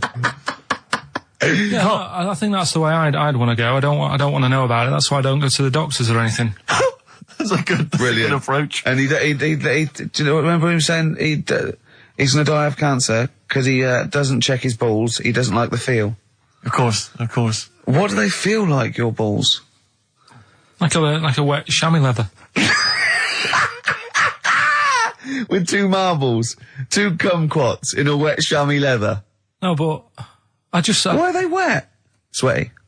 No, they're not. I'm just saying smooth. Are they smooth? Yeah, because a chamois leather's smoother when it's... Do you shave them? No, I don't. In case a fireman pops round, you want to look your best. It looks like your head. You know, a fireman pops round, there you are, and he goes, oh, nice, smooth. So you never go to the doctors? What, even... I don't like it. But if you found some buboes under your arm or something, I'd wait for a bit, and I'd say to Suzanne, what do you think of this? Just see if it develops into plague. Well, yeah, because you know, don't you? Old bandages round your head. Yeah. And a bell. Yeah. Suzanne, where are you out? Can you get me a bell? Exactly. Brilliant. There was this kid at our school we took the piss out of for basically the rest of his time there, because when he was about 11, someone said, how would you want to die? Right? We do that thing, drowning, fire, all that. He said, I want to die of old age in my mother's arms. How old was he? My 11. Loser. In my mother's arms? No. What, getting off with her? What was that? Die of old age. You know, so old she. Brilliant. I want to die of old age with my nan and my mum. Yeah, all in the same bed. Oh dear. So if it was the last day, if you had one day to live, okay, what would you do with your day? Now let's assume that you're not in a state of ill health. There's not much you can do. It's just the end of the world. And What do you mean there's not much you can do? I mean, that's what we're asking you. It's the last day of your life. It depends, doesn't it? If we're all in the same boat, if someone says, oh, unlucky, without bitterness, like, oh, we accidentally exposed you to some radiation poison, you got a day, or if it was like, there's a meteor coming this way, we're all in the same boat, I think it would be different. It depends whether it's you It would make no and the difference rest to of me. the world. No? I'd do the same thing. I'd steal a car and go joyriding. But like go mental. I'd be smashing stuff. I'd be knocking people over for a laugh. I'd be going crazy. It'd be like Grand Theft Auto. Right, It would be extraordinary. Brilliant. Driving through parks. That's what I did the getaway. Yeah. I tried to play it seriously. Within about 10 minutes, I was just going around areas I knew, trying to knock people over. Yeah. Yeah, I don't think I'd want to do that much. Seriously. You can watch telly, because you might not know how the thing ends. Sure. Yeah, be a waste of time. You could watch 24, couldn't you? If you had a day. Yeah. On DVD. Do that then, do that. Do that, yeah? Well, but I mean, let's be honest. Let's say you can take all the money out of your bank account. You can fly anywhere in the world. You can do whatever you want. Well, not a long flight. You could. Well, no, but you've got your girlfriend. Australia, you wouldn't make it, would you? No. Why wouldn't you go to the monkey sanctuary down in Cornwall and just go around cuddling as many monkeys as you can? I'm going to tell you something now. Go on. Go in there next week. Are you? Yeah. Taking my mum and dad away, because like Suzanne's mum and dad. What, you're donating them? Most people put them in a home. What are you going to say? How you a monkey sanctuary is cheaper. Taking them down, taking them down to Cornwall. Hold on, I thought you said you'd never go away with parents again. No, but that was Suzanne's mum and dad. Oh, is this to get even or something? So we'll do that, and then we'll can it, then. That was your outing. You're phoning both sets of parents over. It goes, right, you won't be seeing us ever again on holiday. We've taken you away, Be careful that the monkey people don't buy you off your parents. Yeah. And don't make sure they don't leave any of the monkeys' food in the telephone box, because Dad will have that away. Yeah. No. I was talking to him about that the other day. About the nicking in phone boxes. And he Should we just explain that to Well, people? they live in a small village in Wales, and it's like one sort of utility store, and when it's shut, they leave your shopping in the telephone box across the road. And Carl's dad found out about this and goes and helps himself. Yeah, to other people shopping. That's terrible. Yeah, go on. And I was talking to him about that, saying, you know, have you picked up any surprises in the phone box? And he said, no. We were talking about other stuff he used to do. One of them used to be going in this supermarket, right, in Manchester. Yeah. Needs a new pair of shoes. Yeah. Go in, take a new pair off the shelf, pop them on, leave his old ones there. Really? And walk out again. Yeah, brilliant. Floor. And then you go in after and buy his old ones back like an idiot. Yeah. Yeah. You'd go in the next day. They look nice. Yeah. My dad's got a pair just like that. I've always wanted some. Can I have those? Incidentally, we don't advocate the stealing of shoes from shops. Or the joyriding and killing people.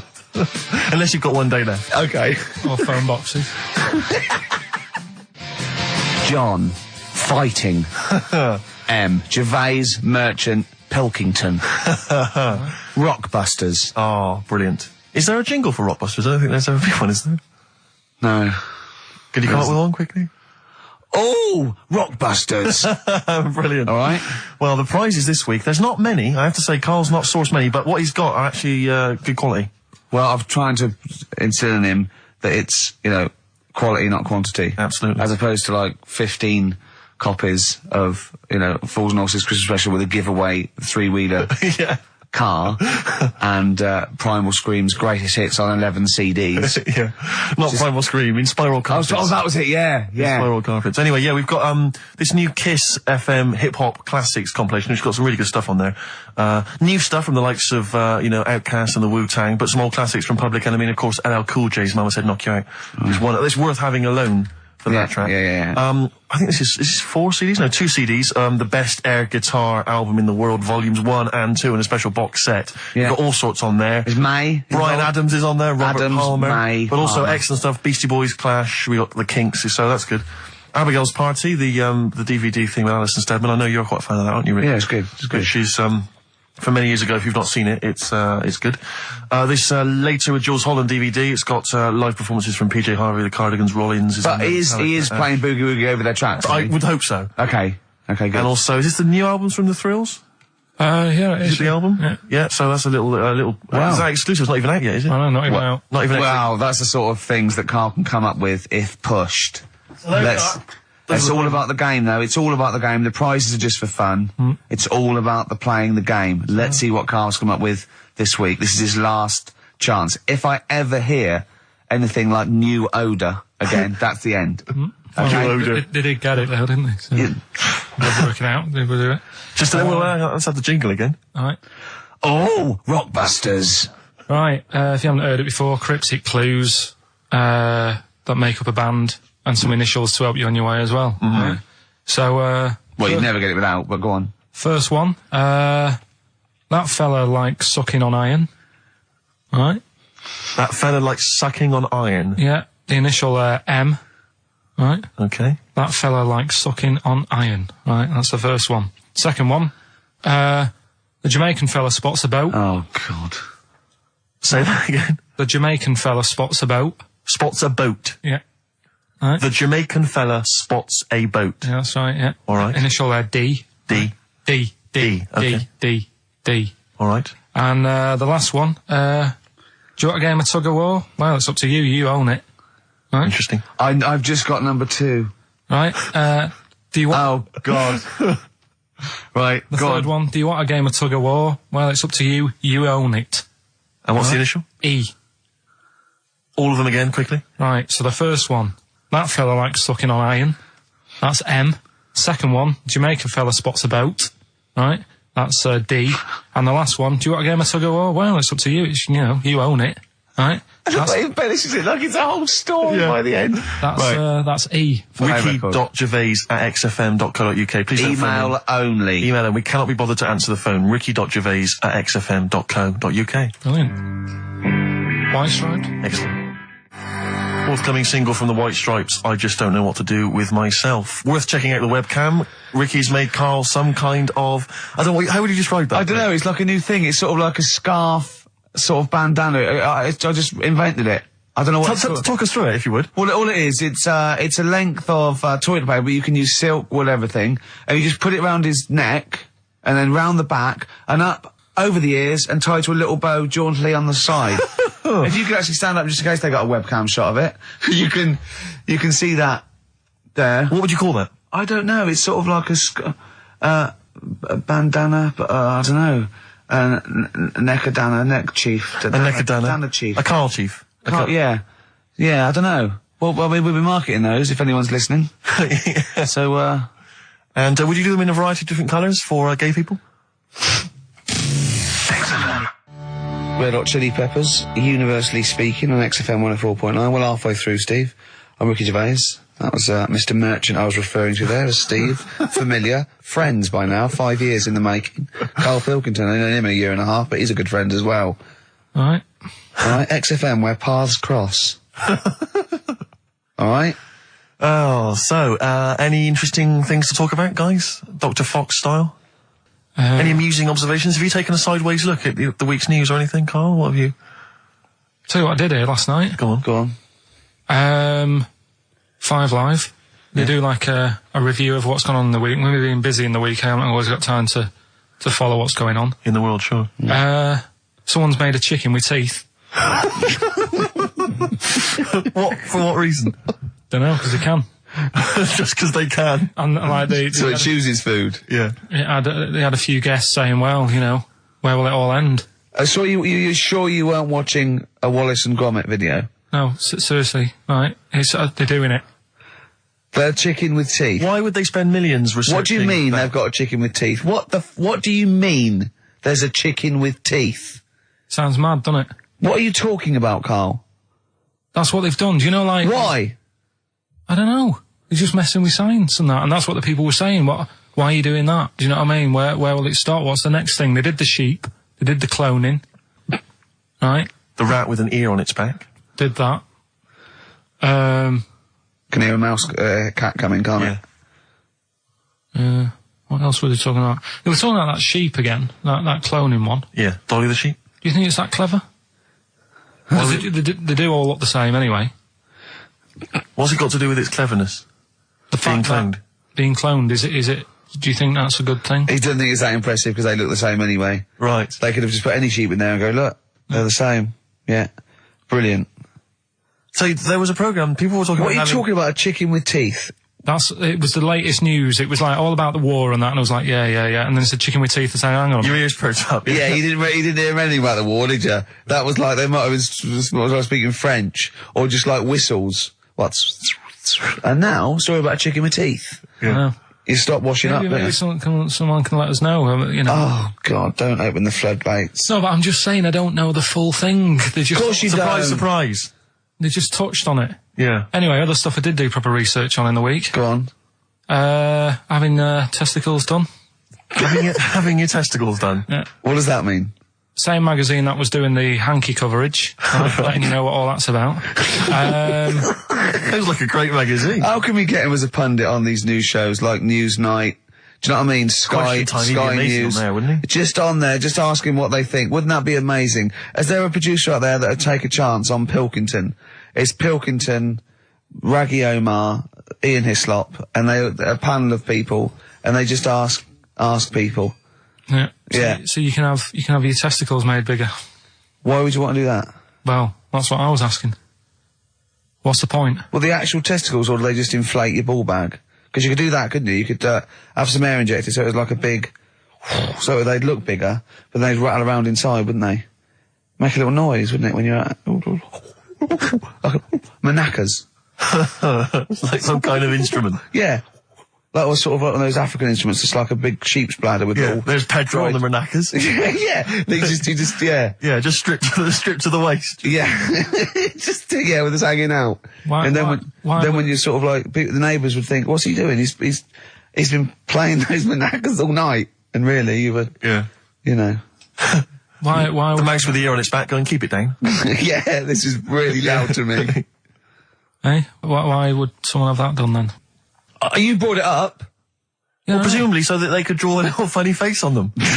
Yeah. Obviously. And you could let them down after the holiday, like you do a Lilo. Exactly. Just let 'em- yeah. On holiday, you're floating round, you know, like you're just in the sea with your big instrumental manakas, right? Just floating. You're having a whale of a time. People playing it as they go past. Exactly. All right, Carl.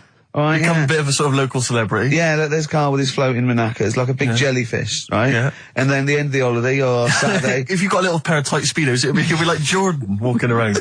And then you just like, just let them down when you come let back. the knackers down for the plane. Yeah.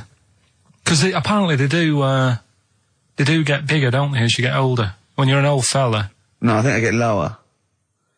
I think that's it, that testicles and breasts get lower. Is that purely gravity?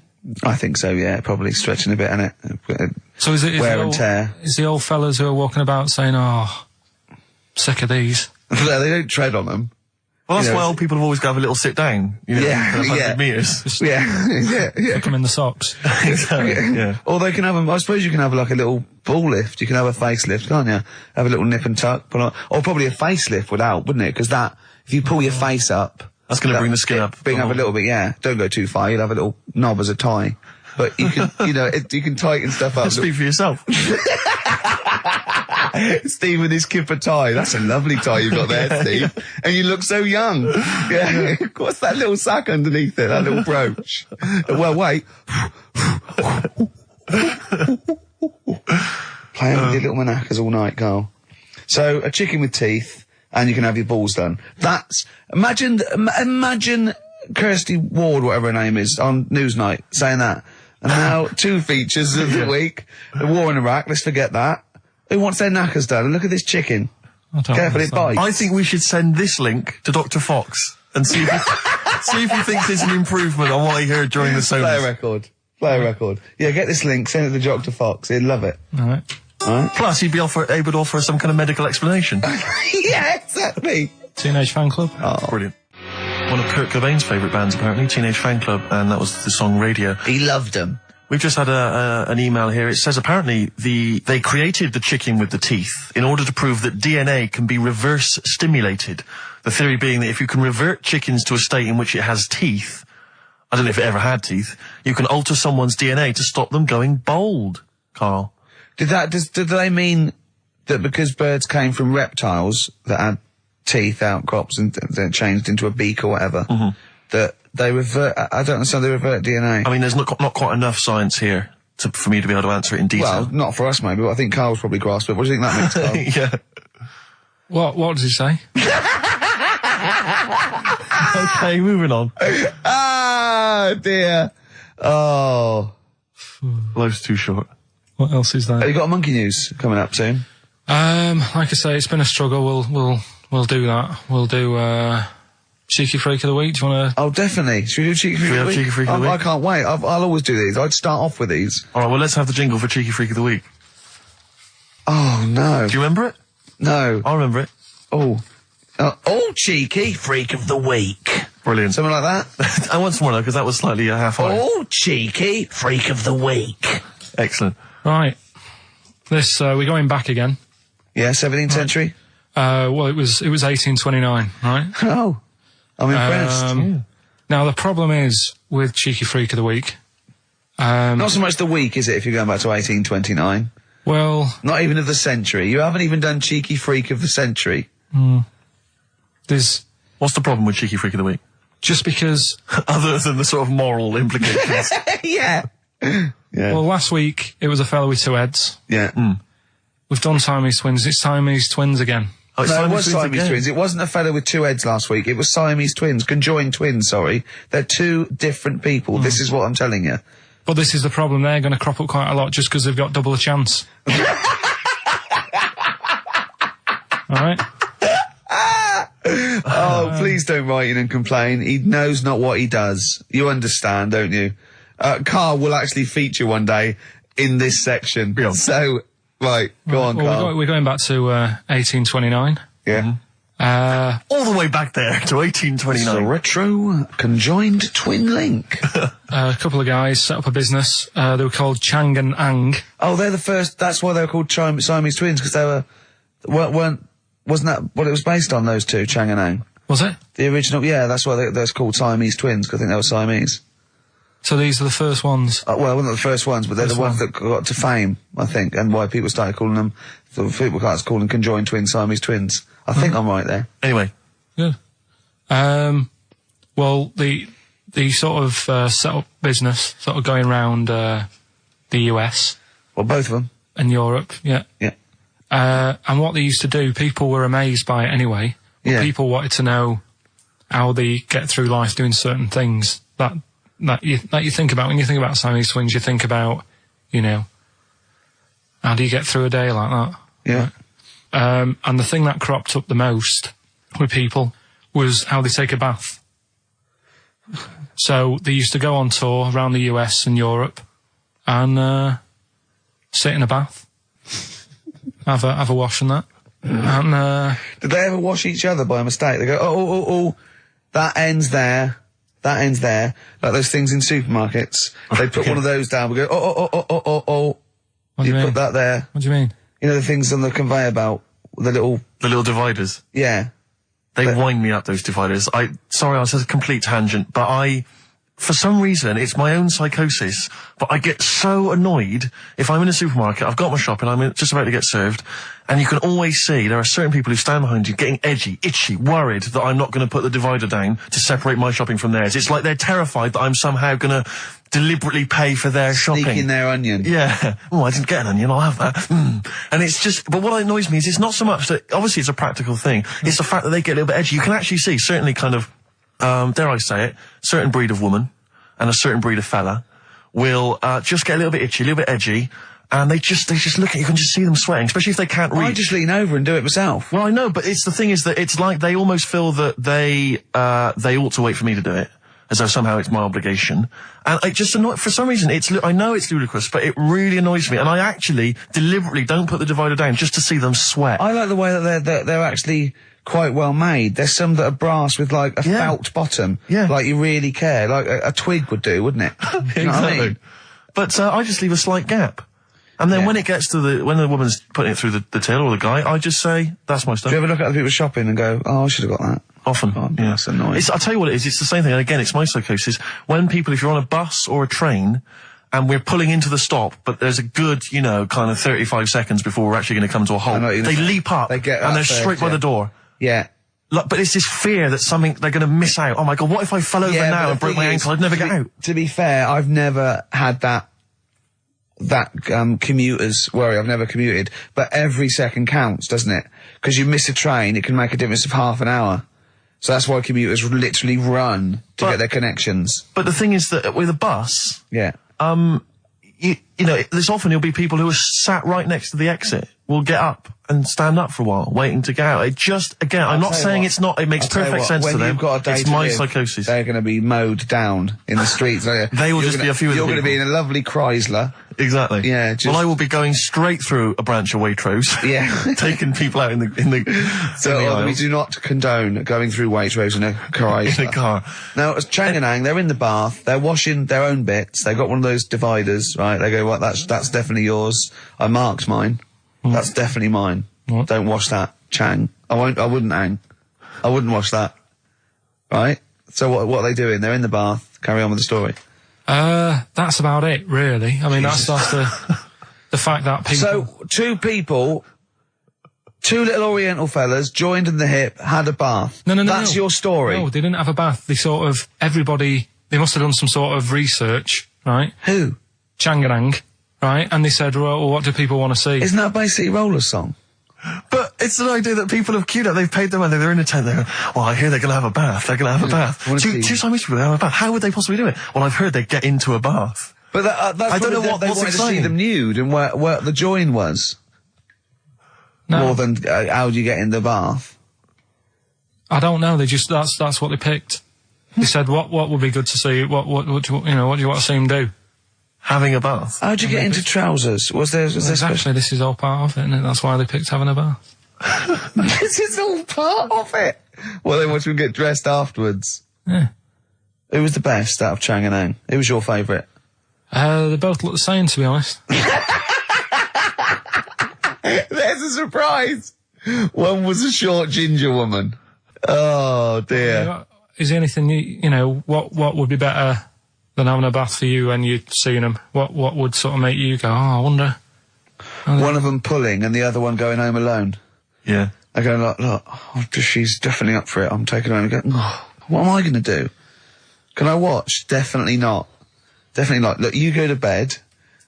I want to wine and dine her. But if he's got back to their place and they're going at hammer and tongs, but are you saying one of them? No, hammer and tongs were their cousins. Right. They lived miles away. Yeah.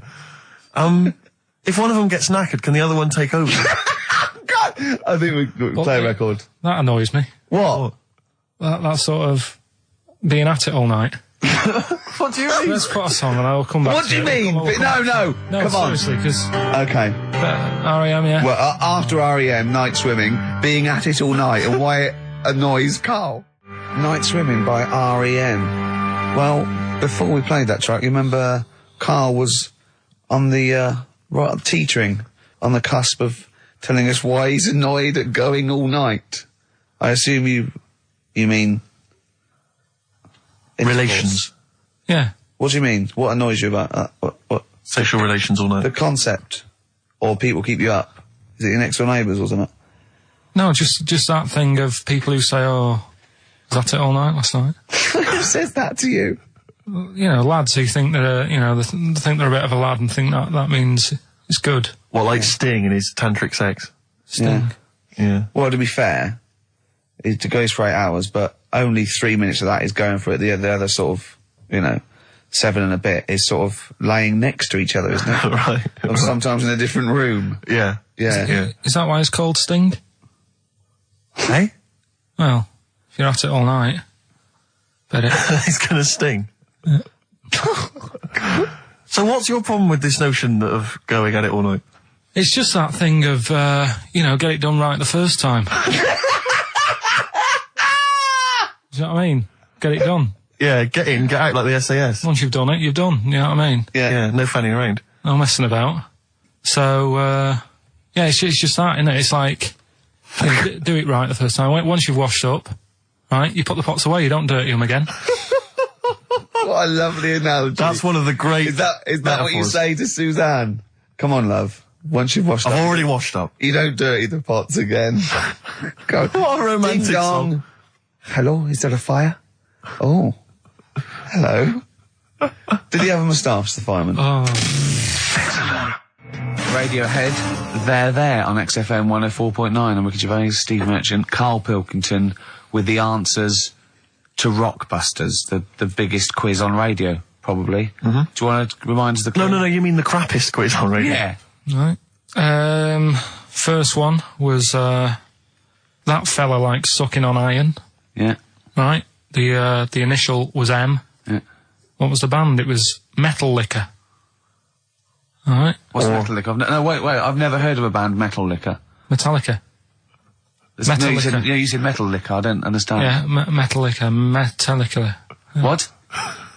No, say it again and try and make Metallica sound like Metal Liquor. Metallica. Metallica. Metallica. Is he having a fit? Say it again. Make Metallica sound like Metal Liquor. Metallica. Metallica. Okay, next one. Right. Yeah. Second one, the Jamaican fella spots a boat. That was easy. That was D. That was Debage. You got that? Make it sound like the band. Debage. Make it sound like a Jamaican fella saying, spotting a boat. Debage. Right. So you got that one. And the last one, do you want a game of tug of war? Well, it's up to you. You own it. Yeah. Right. That was E. That was your rope. Right. Europe. Europe? Right. Who did the final countdown? Yeah. So that's the... No, what? We've let that go? That's the 3 answers for this week. Who's the winner, Steve? Well, again, I mean, there are lots and lots of people who got it right, Rick. So I don't know if it's just us that think this is rubbish. Right. But, who's the winner? Well, I'm always a fan of people with just something, a name, I don't know, that maybe tickles me. Yeah. And sadly, I did want to give it to, I wanted to give it to Daniel Jowett. Because I just, for some reason, Danny People are Jowett. going to stop. But sadly, I just realised he got it wrong, so I'm going to give it to a different Dan. So not only did you ridicule his name, He's not even getting the prizes. But better luck next time, Danny Jowett. Instead, I'm giving it to Dan Mason of Ilford. So he got them right, and he wins those prizes. All right, well. okay. More of that next week. I mean, what do we think? We'll do it next week then. Yeah. Again. Okay. What are you doing now? Got a record or what's that? Hoople. But I'm not the Hoople. Oh, it's a Hoople. Yeah. The Hoopsters. Monkey News? Next. Right. Not the Hoople. Roll Away the Stone. Classic little ditty on XFM 104.9. Right? Play the jingle. Oh, is it? Is it? Brilliant. Oh, chimpanzee that Monkey News extra. Well, Is there Monkey News? I tell you what, I've been having a bit of a problem this week. Why? It's just been a struggle. Normally, I can come into work on a Monday and there'll be something that's happened over the Saturday, over the Sunday night. Do you know what I mean? Over the weekend, the monkeys have done something. Been very quiet. I thought I'll be all right. Let's see how the week goes on. I don't know if they've caught on to the fact that we're giving this coverage now, or I don't understand. Normally, people are emailing me stuff all the time about monkeys. Been very quiet week. Been checking. I was looking in books last night and stuff. Is there any monkey news? I've got some, but just because it's not that good, something else I found out that I thought I'd share with you. Go on. I was looking in the Guinness Book of Records, right, because I thought they'll have something in there about monkeys or something, right? Mm-hmm. And there's a little monkey, I think it lives in Asia, right? There's loads of them live in Asia. Might just be travelling, but yeah. And something I found out, I don't know if they've got it right, and that's why I want to bring it up.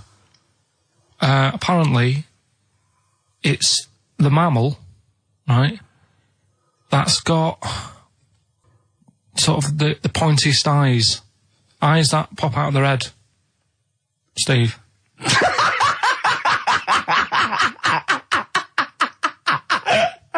Now, the thing is, right, I thought that's interesting. Yeah. Apparently, it's the biggest with the sort of goggle eye type thing. Right, yeah, go on. Apparently, they come out of their head 1.6 centimetres. 1.6 centimetres? What, you mean they protrude? Yeah. They protrude from the head at 1.6. Okay. What? How long? Have you got a ruler, Rick? 1.6. He's having a go. I'd say I'd be a little bit annoyed if the monkeys beat me. Well, I don't think it has. That's what I'm hoping. Is there anything we can... I mean, what's 1.6? Oh, can you... It's about... Drop your trousers. It's,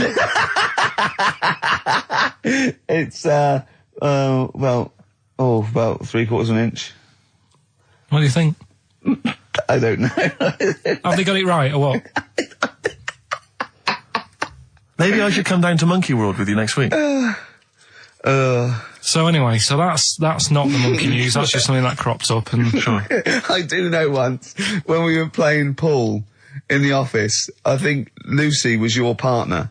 Yeah. It was me and Ash versus you and Lucy. And you were having trouble because his glasses kept slipping down. So Lucy pushed his glasses up his nose, but the glasses touched his eye. Do you remember that? Yeah. He started it. Well, you're the one who joined in. No, I know, and I feel bad now. Yeah. He makes me nervous when he goes, yeah. It's not, play a record. No, I'm just trying to think about which part of your fat, middle-aged physique I can pick on. The tits would be good. Yeah, yeah. Oh, the belly. Sure. Oh, what do you think of that? Oh, that's... What is that? Play a record.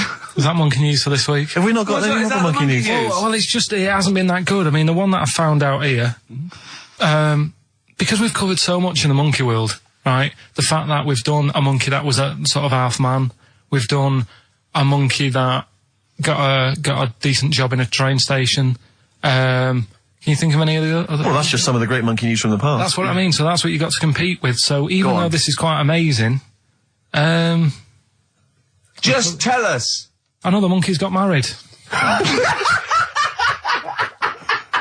Oh, not another monkey getting married. What do you mean? It's got another one, you know, it was knocking about with some woman monkey for a bit. A woman monkey. They decided to, you know, get married. Yeah. They did.